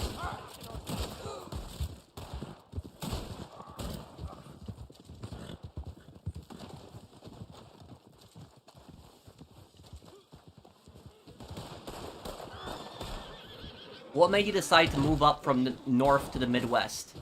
I would say the number one factor that probably drove me to move out to the Midwest was the affordability. That's what I would probably say. Because when I was doing my taxes in New York, I was getting a bit pissed off because I felt like a lot of it was going to waste. I just didn't think that the government was adequately managing the money, and I was looking for a place that was more affordable and had a better tax system, I would say. That's the number one reason that pushed me out of New York. Second thing is I wanted to see the country. I wanted to move somewhere to a different state, somewhere else. And third reason is I had a few of my friends that moved to Florida. Like a lot of New Yorkers, when they get pissed off at the taxes, they typically move to Florida. And so a lot of my New York friends, two of them moved to Florida, and they were like, oh, come down here to Florida. but I can't live in Florida. The reason for that is it's nothing against Florida. It's a great state, but it's just too hot. I just cannot take the heat. Like, if I'm just if it's really hot, I can't take that. I can't. I'm much better suited to cold climates. Like, when it's really cold outside, I can handle it. Like, it could be, minus 20 outside, I can handle that. But I could not handle being outside when it's over 100 degrees. I can't handle that.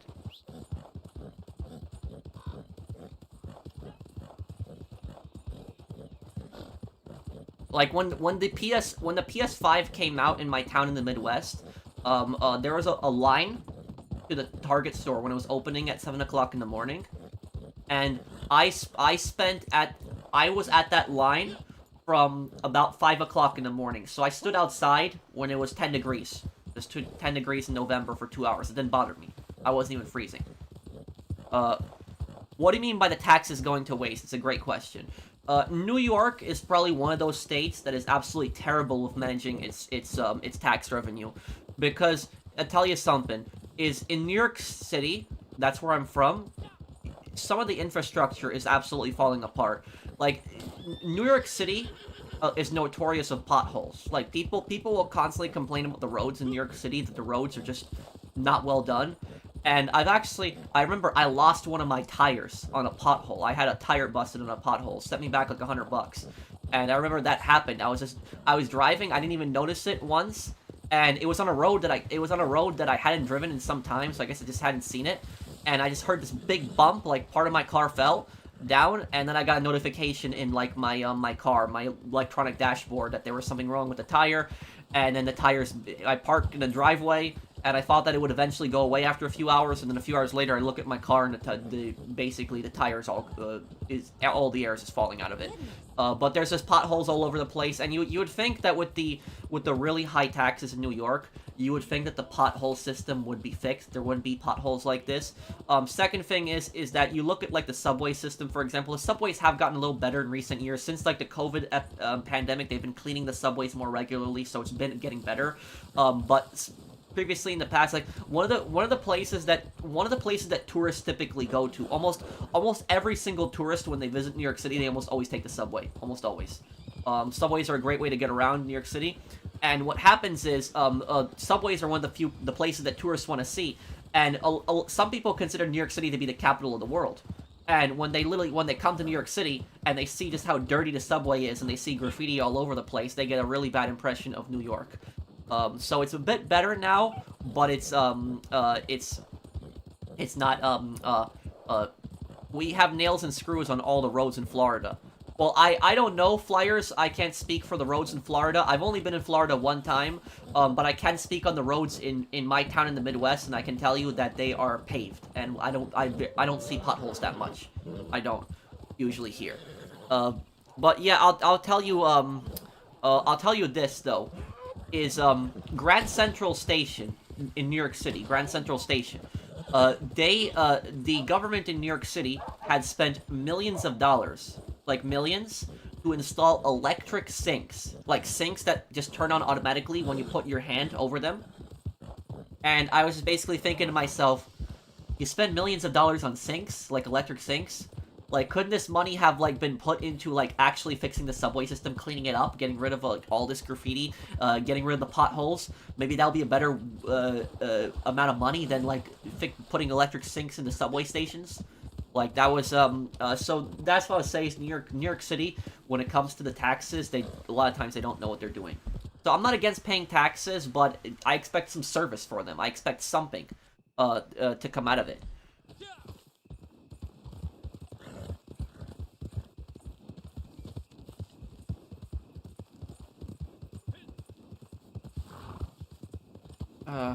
Let's see here.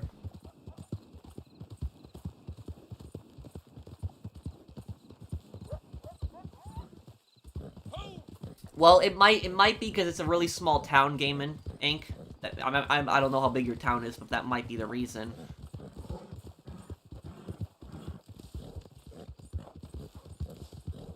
You mentioned Nixon predicted someone like Putin coming to power just before he died. Boy, he turned out to be correct, but no one listened to him. Here's the thing about this is Nixon was a very smart man. He was a very smart, he was a very intelligent man. Nixon made a really stupid mistake with Watergate. You know, I bet you he regretted that until his last days. I guarantee you he regretted that for the rest of his life. But other than that, Nixon was very smart in other regards.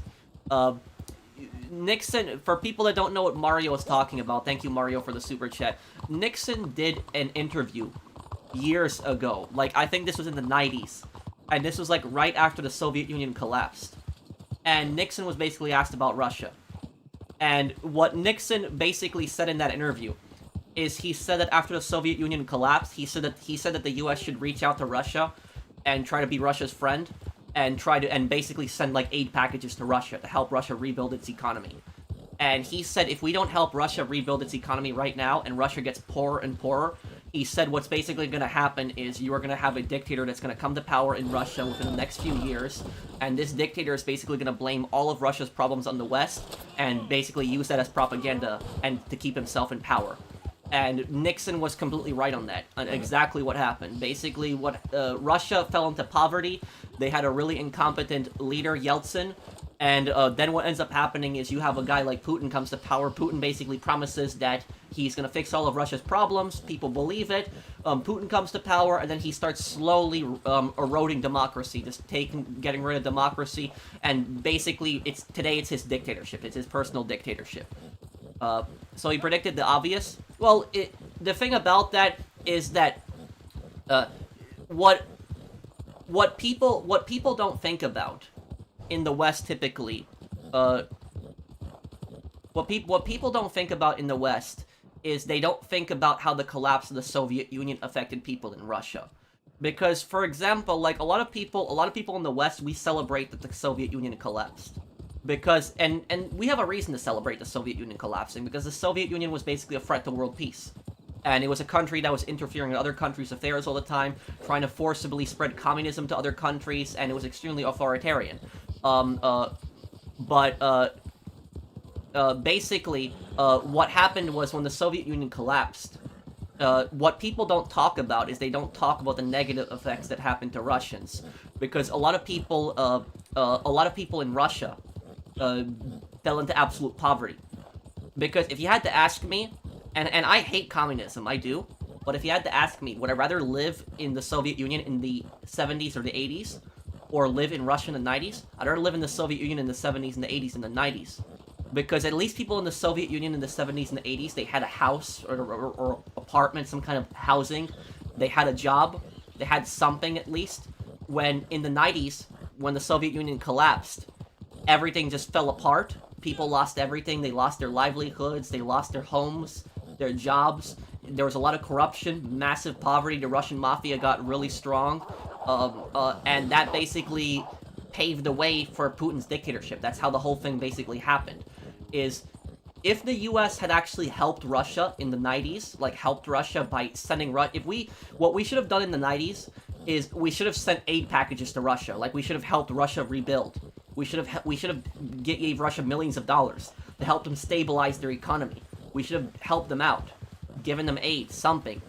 But the West basically did nothing when the Soviet Union collapsed, and Russia fell into absolute poverty. And then Putin came to power and basically blamed all of Russia's problems on the West. So if the U.S. had actually gave their hand to Russia and actually helped Russia at the end of the 90s, Putin would have never come to power. I guarantee you it. He never would have come to power if we had actually gave Russia a helping hand. But now, that was one of the stupidest things we've done, is we never helped Russia rebuild after the Cold War. And now, basically, Russia is, a hostile dictatorship to us. So that's what I would say about it, is that was probably a lot of people don't think about that. They don't think about the negative effects that happened to Russians, how poor they got after the Soviet Union collapsed. Because in Russia, in the 1990s, the 1990s are one of the worst time periods in Russia for them. Like, it's one of the worst times ever.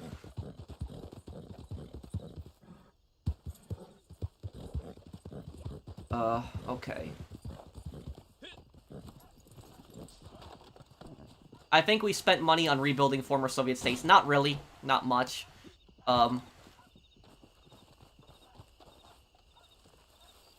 The collapse of the Soviet Union also helped the arms dealer, Victor Boot, start his arms dealing business. That you were correct on that, Jimmy.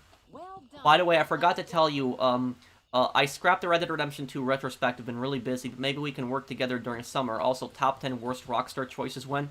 I'll do that. I'll do a video on that top 10 worst things that Rockstar's ever done. I'll do that one day, Blinded Eagle. Let me see here. Who said there's no democracy in Russia, bro? They've got multiple parties. Yeah, what I'll tell you about the multiple parties in Russia is the multiple parties are basically just the illusion that Russia supposedly has democracy. Because the thing about that is the other parties that are that exist in Russia have absolutely no chance of winning. And the parties that do exist in Russia, all of them are pro-government anyways. Even the Communist Party of Russia, the Communist Party of Russia is the largest opposition party to United Russia. United Russia is Putin's party. The Communist Party of Russia is their main opposition, but even though they're technically their main opposition, the Communist Party of Russia still agrees with the majority of what United Russia does. So there really is no opposition when you really think about it. Like, if you criticize, Putin in Russia, you criticize him, you criticize the war, anything like that, they're gonna find some ridiculous charge on you. Like, they're gonna find something just to basically throw the book at you. They're gonna find something. Like, if you look at all the just look at all the amount of political opponents that have been just thrown in prison, they're always gonna find something on somebody just to throw them in prison. So just because a country has multiple parties does not mean that it's necessarily a democracy. If you look at a country like China, China technically has multiple parties. Do they have any chance of winning? No. Do they have any power? No. And even the parties that do exist in China, they're still pretty much puppets of the ruling party in China, which is the Communist Party of China. Having to listen to this guy is pure torture. Well, if there's something that you don't like me saying, Friendly Fire, you can tell me. That's it. We can have a discussion or something like that, but,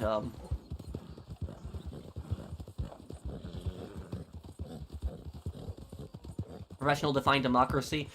I would say democracy would probably be the people having a choice in what kind of government they have. Which regional faction in Fallout games is the most evil, ruthless? Edward Sallow's Legion in Fallout New Vegas, the CIT in Fallout 4, or any patriotic Enclave? The most evil Fallout faction of all time is the Enclave, definitely. I would say the Enclave. The Enclave is like a fascist, fascist organization. The Enclave basically sees anybody as not part of the Enclave as inferior to them. I would say the Enclave are the most evil faction in the entire Fallout series. I would say the Enclave are even worse than the Raiders. We have a constitutional republic, not a democracy. True. Yeah, but you get what I'm saying, though.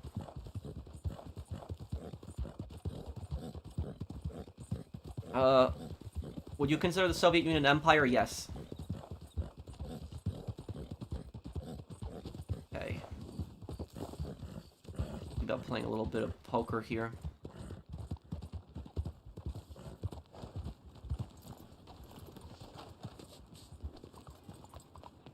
Has China ever had to deal with a coup or a rebellion in their country? Yes. I mean, Chiang Kai-shek, who was a nationalist leader in China, I mean, he basically came to power in a coup. If you're talking about the Communist Party of China, have they ever really dealt with a coup? Not as far as I know, but they have dealt with rebellions before. That has happened. And, what actually happened was, there's one part of mainland China that Taiwan controls. It's like a really small part. I think it's like an island. And I think it was in the 60s when the Communist Chinese attacked that part of Taiwan, and the Taiwanese just absolutely destroyed them. They were completely destroyed.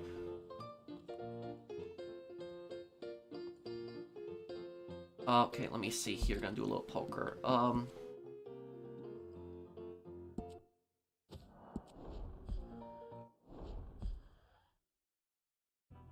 The Russian mafia definitely became extremely powerful because of the collapse of the Soviet Union. That is true. You're right on that.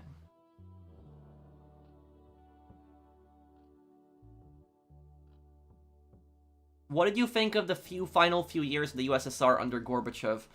I would say that Gorbachev was a bit naive. That's what I would say about him. He never intended for the Soviet Union to collapse, but Gorbachev, I would say he meant well, but he didn't realize some of his policies, how many problems they would end up causing.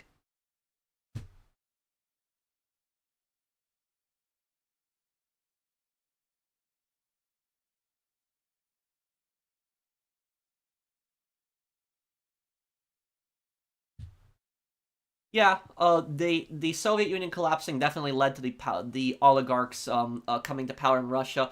But the thing is, we also have oligarchs in the West. We have, like, you know, very very rich elites in the West that have massive political power.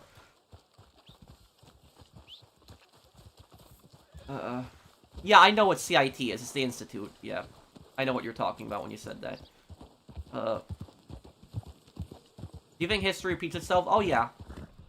I mean, if you look at history repeating itself, you just look at dictatorships, like I told you before. Remember what I said about dictators? Is dictators come to power when you have either really corrupt or incompetent governments, or both. That's usually when dictators come to power. And if you look at, let's talk about a few dictatorships.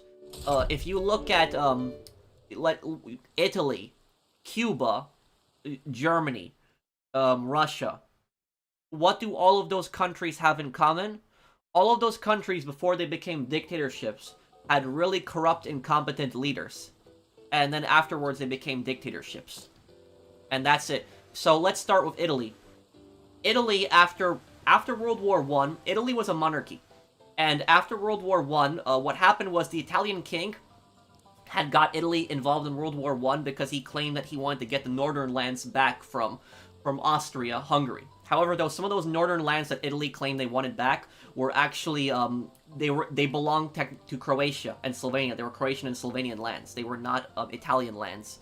But anyways, the Italian king had promised the Italians glory, and he promised them that when we win World War I, that Italy is gonna, blossom, and it's gonna be a great place. And what happens? When World War I ends, the Italian king does absolutely nothing. Nothing whatsoever. And what ends up happening is you have massive poverty in Italy, a lot of people are out of work, and you have bombed out buildings in Italy that exist like a decade after World War I. So you have like train tracks that have been blown up since like the end of World War I, schools that have been blown up since the end of World War I. And the Italian king does nothing to fix all that. The Italian population gets extremely angry, really, really angry. And what happens is Mussolini and his fascist party start growing at that time. Mussolini says, I have all the solutions. I'll fix Italy. I'll get it back on track. What does King Emanuele do?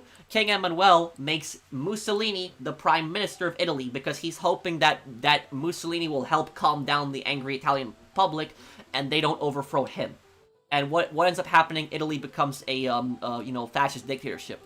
What happens to Germany? Germany, you had a country, the Weimar Republic, that didn't know what they were doing. They were printing a ton of money. You had record amounts of inflation. You had bread that cost thousands of marks. And what ends up happening is you have Hitler and the National Socialist Party start getting popular, and they claim that they have all the solutions, and they're going to fix everything. And people believe it. They choose Hitler. Hitler becomes prime minister, or chancellor, I should say, and eventually turns Germany into a dictatorship of his own. And then you look at Cuba. Cuba had their own dictatorship, who was called Fulgencio Batista. And Batista was originally I believe he was a colonel or a general in the Cuban army. And what ends up happening is there's an election in Cuba. Batista doesn't think he can win the election. He takes over. He does a coup and appoints himself president for life. Batista is extremely corrupt. He brings the Italian mafia in, like you see in Godfather 2. The Italian mafia come into Cuba, start building casinos, hotels. He starts robbing from the Cuban people. People in Cuba can't read. They can't write. There's massive hunger in Cuba. There's large American companies that are coming in and buying all of the land. And what happens is, you have a revolution in Cuba. And people get pissed off, they overthrow Batista, and then you have somebody like Castro comes to power, and Castro starts saying, I will fix Cuba, I have the solutions to all the problems. Castro becomes a hero because he fought against the dictator Batista, and he helped free Cuba from Batista. But what does Castro do? He instead becomes Cuba's next dictator, and he starts killing people in Cuba again. And then you look at a country like Russia, for example. Russia, the cycle repeats itself twice, where you had Nicholas, who was the most incompetent monarch in all of European history, such a stupid king, didn't know what he was doing, and the Bolsheviks are getting powerful, the Russian Civil War is going on, There's massive hunger in Russia. People are really poor. Russia's involved in World War I, which most of the Russian public does not want to get involved in. And then Lenin comes to power. He says, I have all the solutions. People believe it. And then Stalin eventually becomes leader after Lenin dies. And then what ends up happening is when the Soviet Union collapses, you have somebody like Yeltsin, who was a president of Russia. Yeltsin was extremely corrupt, incompetent, did not know what he was doing. Russia was in massive amounts of poverty. And then you have Putin basically saying, I have all the solutions, I'll fix it all. People believe it. And he comes to power. And that's basically how dictators come to power, just like that. Like, it's just, the entire cycle is what usually happens is the country is poor, there's massive economic problems, the leaders are stupid, incompetent, and corrupt, and then a dictator is basically saying, I have all the solutions, I'll fix everything, I'll get the country back on track. People believe it, and they put these dictators in power. And once people put these dictators in power, you can't vote them out. They're there forever. They're ruling. What? You don't get to make stuff up and be correct. What did I say that was incorrect? I basically explained on how all of these dictators come to power. It's the exact same thing every single time. It's the exact same cycle.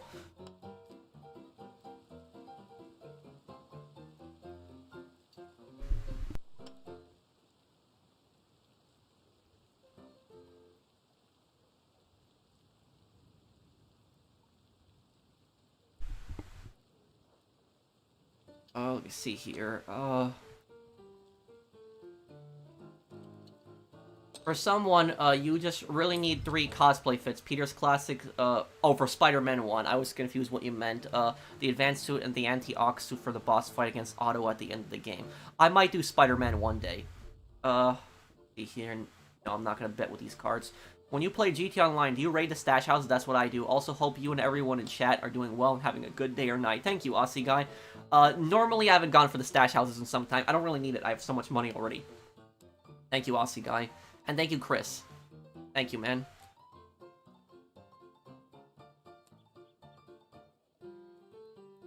If Professional could ever give evidence to support his claims, I would start taking him seriously. Just saying stuff has no basis at all. But what did I say that had no basis at all? Every single thing that I said is history. You can look that up. All of those dictators that I listed, how they came to power. It was because you had Mussolini come to power in Italy because they were going through massive economic problems. You had Hitler come to power in Germany because they were going through massive economic problems. You had Castro come to power in Cuba because you had a brutal dictator in Cuba who was oppressing his people and corrupt and incompetent. And then you had Lenin come to power in Russia because Tsar Nicholas was incompetent and corrupt. And you had Putin come to power in Russia again 100 years later, well, a little bit less than 100 years, because Yeltsin was corrupt and incompetent. So that's what I'm saying is that the countries that are at most risk of becoming dictatorships are countries where the leaders are incompetent and corrupt. So when you have leaders that are incompetent and corrupt, it's very easy for a dictator to come to power because people look at that, they see like this one guy, they're like, oh, this guy's strong, he knows what he's doing, and they start believing it, and these dictators manipulate people, and that's how basically they come to power. So I don't know, what, and just saying it's true doesn't make it true. Well, can you point out to me, what am I saying specifically that's not true? Like, if you could just point that out to me. What did I say that's specifically not true? Like, you can look up everything that I said. Just look up how these dictators came to power. It's the exact same thing happening every time. A person asked me, can you list an example of how history repeats itself? So I explained how dictators come to power. It's the one thing that's pretty much common all over the world, is how dictators come to power. Most of the time it happens because it's the leaders are incompetent. The only time a dictator comes to power when leaders are not incompetent, when you have a stable government, and a government that is not corrupt and incompetent, the only time that a dictator comes to power during that is when an outside force brings that dictator in. That is the only time that typically happens. A perfect example of that is what happened in Chile. If you look at what happened in Chile during the Cold War, Chile was not a very incompetent government, and then you had the CIA come in because they didn't like the results of an election, and they basically put Pinochet in power.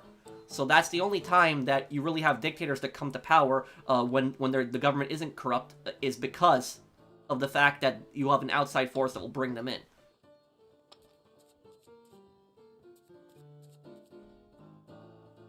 So, I mean, just look up everything that I said. Just look up how these dictators come to power, and you'll see that there's a common thing. Pro, what's your opinion on Julius Caesar, and did he deserve his fate?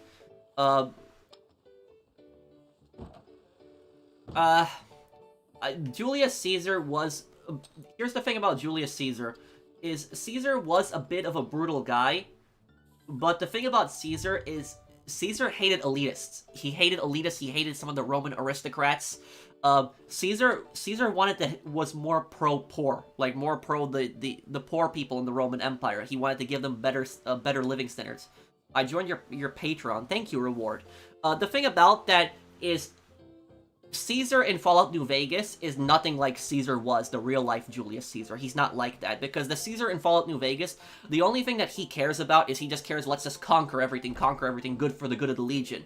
But the actual Caesar actually did care about improving the lives of his people. Yes, he was brutal at times, he did some bad things too, but the thing about that is there are much worse Caesars, or they're much worse emperors, I should say, in the Roman Empire than Caesar was. Caesar was probably the most well-known Roman emperor, but he definitely was not the most evil Roman emperor. There was definitely much worse. Like, you had Caligula. Caligula was way more evil than Caesar. And then you had Nero. Oh man, Nero. So you had some pretty bad guys. And which Roman emperor was the one who burnt down Rome because he wanted to write a poem? There was like one of the Roman emperors, he burnt down an entire city just because he wanted to write a poem about it. I think maybe that was Nero. But the point is that Caesar was not as bad as some people portray him as. There was leaders that were much, much worse than him. I'm gonna be playing Bully right after we finish Undead Nightmare.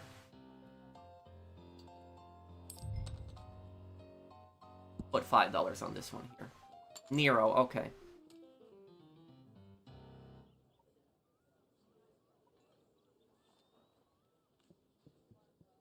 I call him out on not giving facts, and the sheep's response are he's trolling and facts don't care about your feelings. Well, Madman, look, my point is that you can't just say you're right, and you can't just look at how bad this guy is. He have people to take your word for it. What did Castro do? How did he do it? Not just he did it. Trust me, bro. I don't know what you're talking about exactly. I fully understand why, when you look at a person like Castro, I understand why he came to power. I get it. Why? Because you had a really bad dictator that was before Castro. You had Batista. He brought the mafia into Cuba. Batista didn't care at all for his people. And then you have somebody like Castro that during the Cuban Revolution, he becomes a hero during the Cuban Revolution, and he tells people he has a solution to all their problems. People believe somebody like that. He just fought against and overthrew the brutal dictator, and so they're willing to give this guy a chance. But it turns out the guy becomes another dictator. I mean, look at Red Dead Redemption 1. I know, we're looking at a video game, but if you look at Red Dead Redemption 1, you have General Sanchez, who's the dictator of Mexico at the time of Red Dead Redemption 1. And then you have somebody like Reyes. And Reyes, I didn't even mention this. I should have mentioned the Reyes example. Reyes, even though he's a fictional character, portrays perfectly how dictators come to power. Is Reyes starts telling the poor that he's going to help the poor in Mexico, he's going to help fix it, he's going to get rid of all the corruption, he's going to give land to the peasants, and then when John actually talks to him in private, he doesn't care at all about the peasants, he just wants to take power for himself. So that's why, so I don't know what you're saying that I'm saying that's wrong, and look, I'm not saying that I'm 100% right on everything, I'm willing to admit when I'm wrong, but what I'm saying is just, you can look up everything that I said about all those dictators when I talked about Putin, Castro, Lenin, all of these dictators that I listed to you, Mussolini, Hitler, the thing that they all have in common is all of these dictators come to power when there's massive corruption in their countries and the leaders are incompetent. The people are desperate, they want change, and they turn to these brutal guys because they're hoping that they'll fix their country. You just said he started killing a bunch of people without nothing to back it up with. I'm not saying look what a saint, but I'd appreciate some backing when talking about how many people he killed. Well, Castro established his own prisons. He established his own prisons, and he would jail and kill political opponents. He did that all the time when he came to power. So when Castro came to power and you criticized him and you said, I don't agree with Castro, I think he's doing stupid crap, he'd throw you in prison. So you'd be arrested. And if you look at a lot of the... I don't know exactly the amount of people that Castro killed, but he definitely killed thousands of people. If you look at a lot of the leaders of the Cuban Revolution, a lot of the leaders of the Cuban Revolution got killed by Castro. few years afterwards. Just look at a lot of the leaders. Looked up the leaders of the revolution. A lot of them died just a few years after the revolution because they had massive disagreements with Castro. Castro had them purged and killed. So that happened. So I can't give you an exact amount on what he did, but Castro was a brutal dictator. I mean, this is common knowledge. Castro was a dictator. We know this. He killed people. He imprisoned people that didn't agree with him. Wasn't Caligula sexually perverse too? A lot of the Roman emperors were. Thank you, Mario, for the super chat.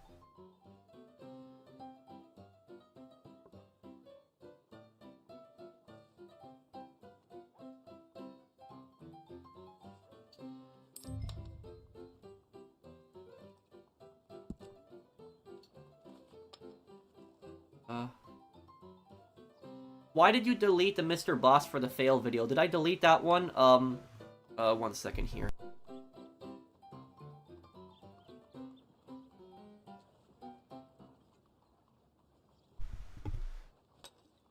I don't know if I deleted the parody, Ethan. Oh, you mean Enemy Front. I'm gonna do Enemy Front. Enemy Front is gonna finish soon. The parody, I didn't delete it. But I did delete the other ones. The reason I did that was because I just didn't want to, the reason I did that was because I didn't want to give him attention. Bro blocked me like that. I can't see his L takes in a separate browser. Wait, what? Who blocked you? I didn't block you, Diego.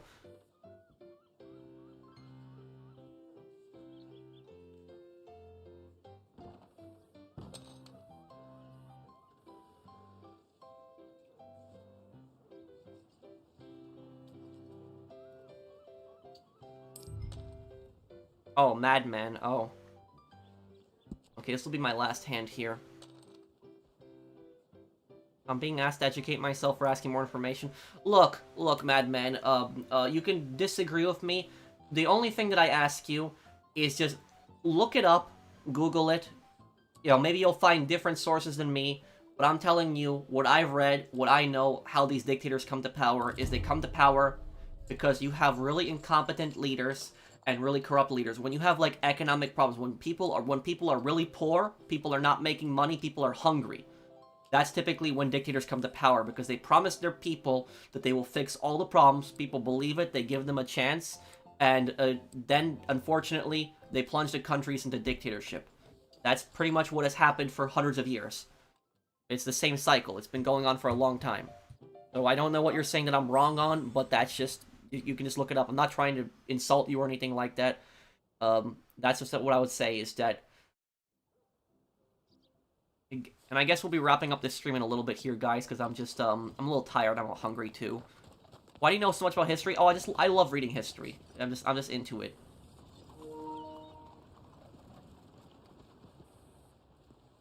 What's a tanky? What?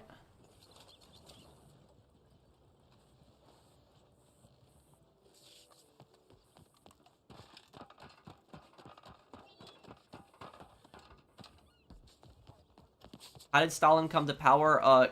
He came to power because he ran out Trotsky after Lenin's death. I'll try, Isaiah.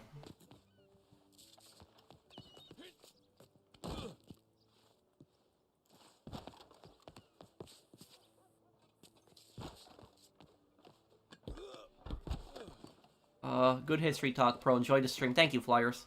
Hey, Pro, if you go to Taco Bell, you gotta try the grilled cheese nacho fries with beef. I haven't had Taco Bell in a long time, maybe like a year, so next time when I go, I'll check that one out.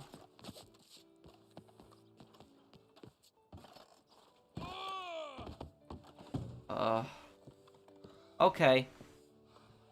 So I guess we'll be heading out here, then. Okay, guys, so thank you guys for watching. I hope that you guys enjoyed the stream. If you do drop a like, and I will see you guys in the next one. Take care, everyone. Have a wonderful day, guys.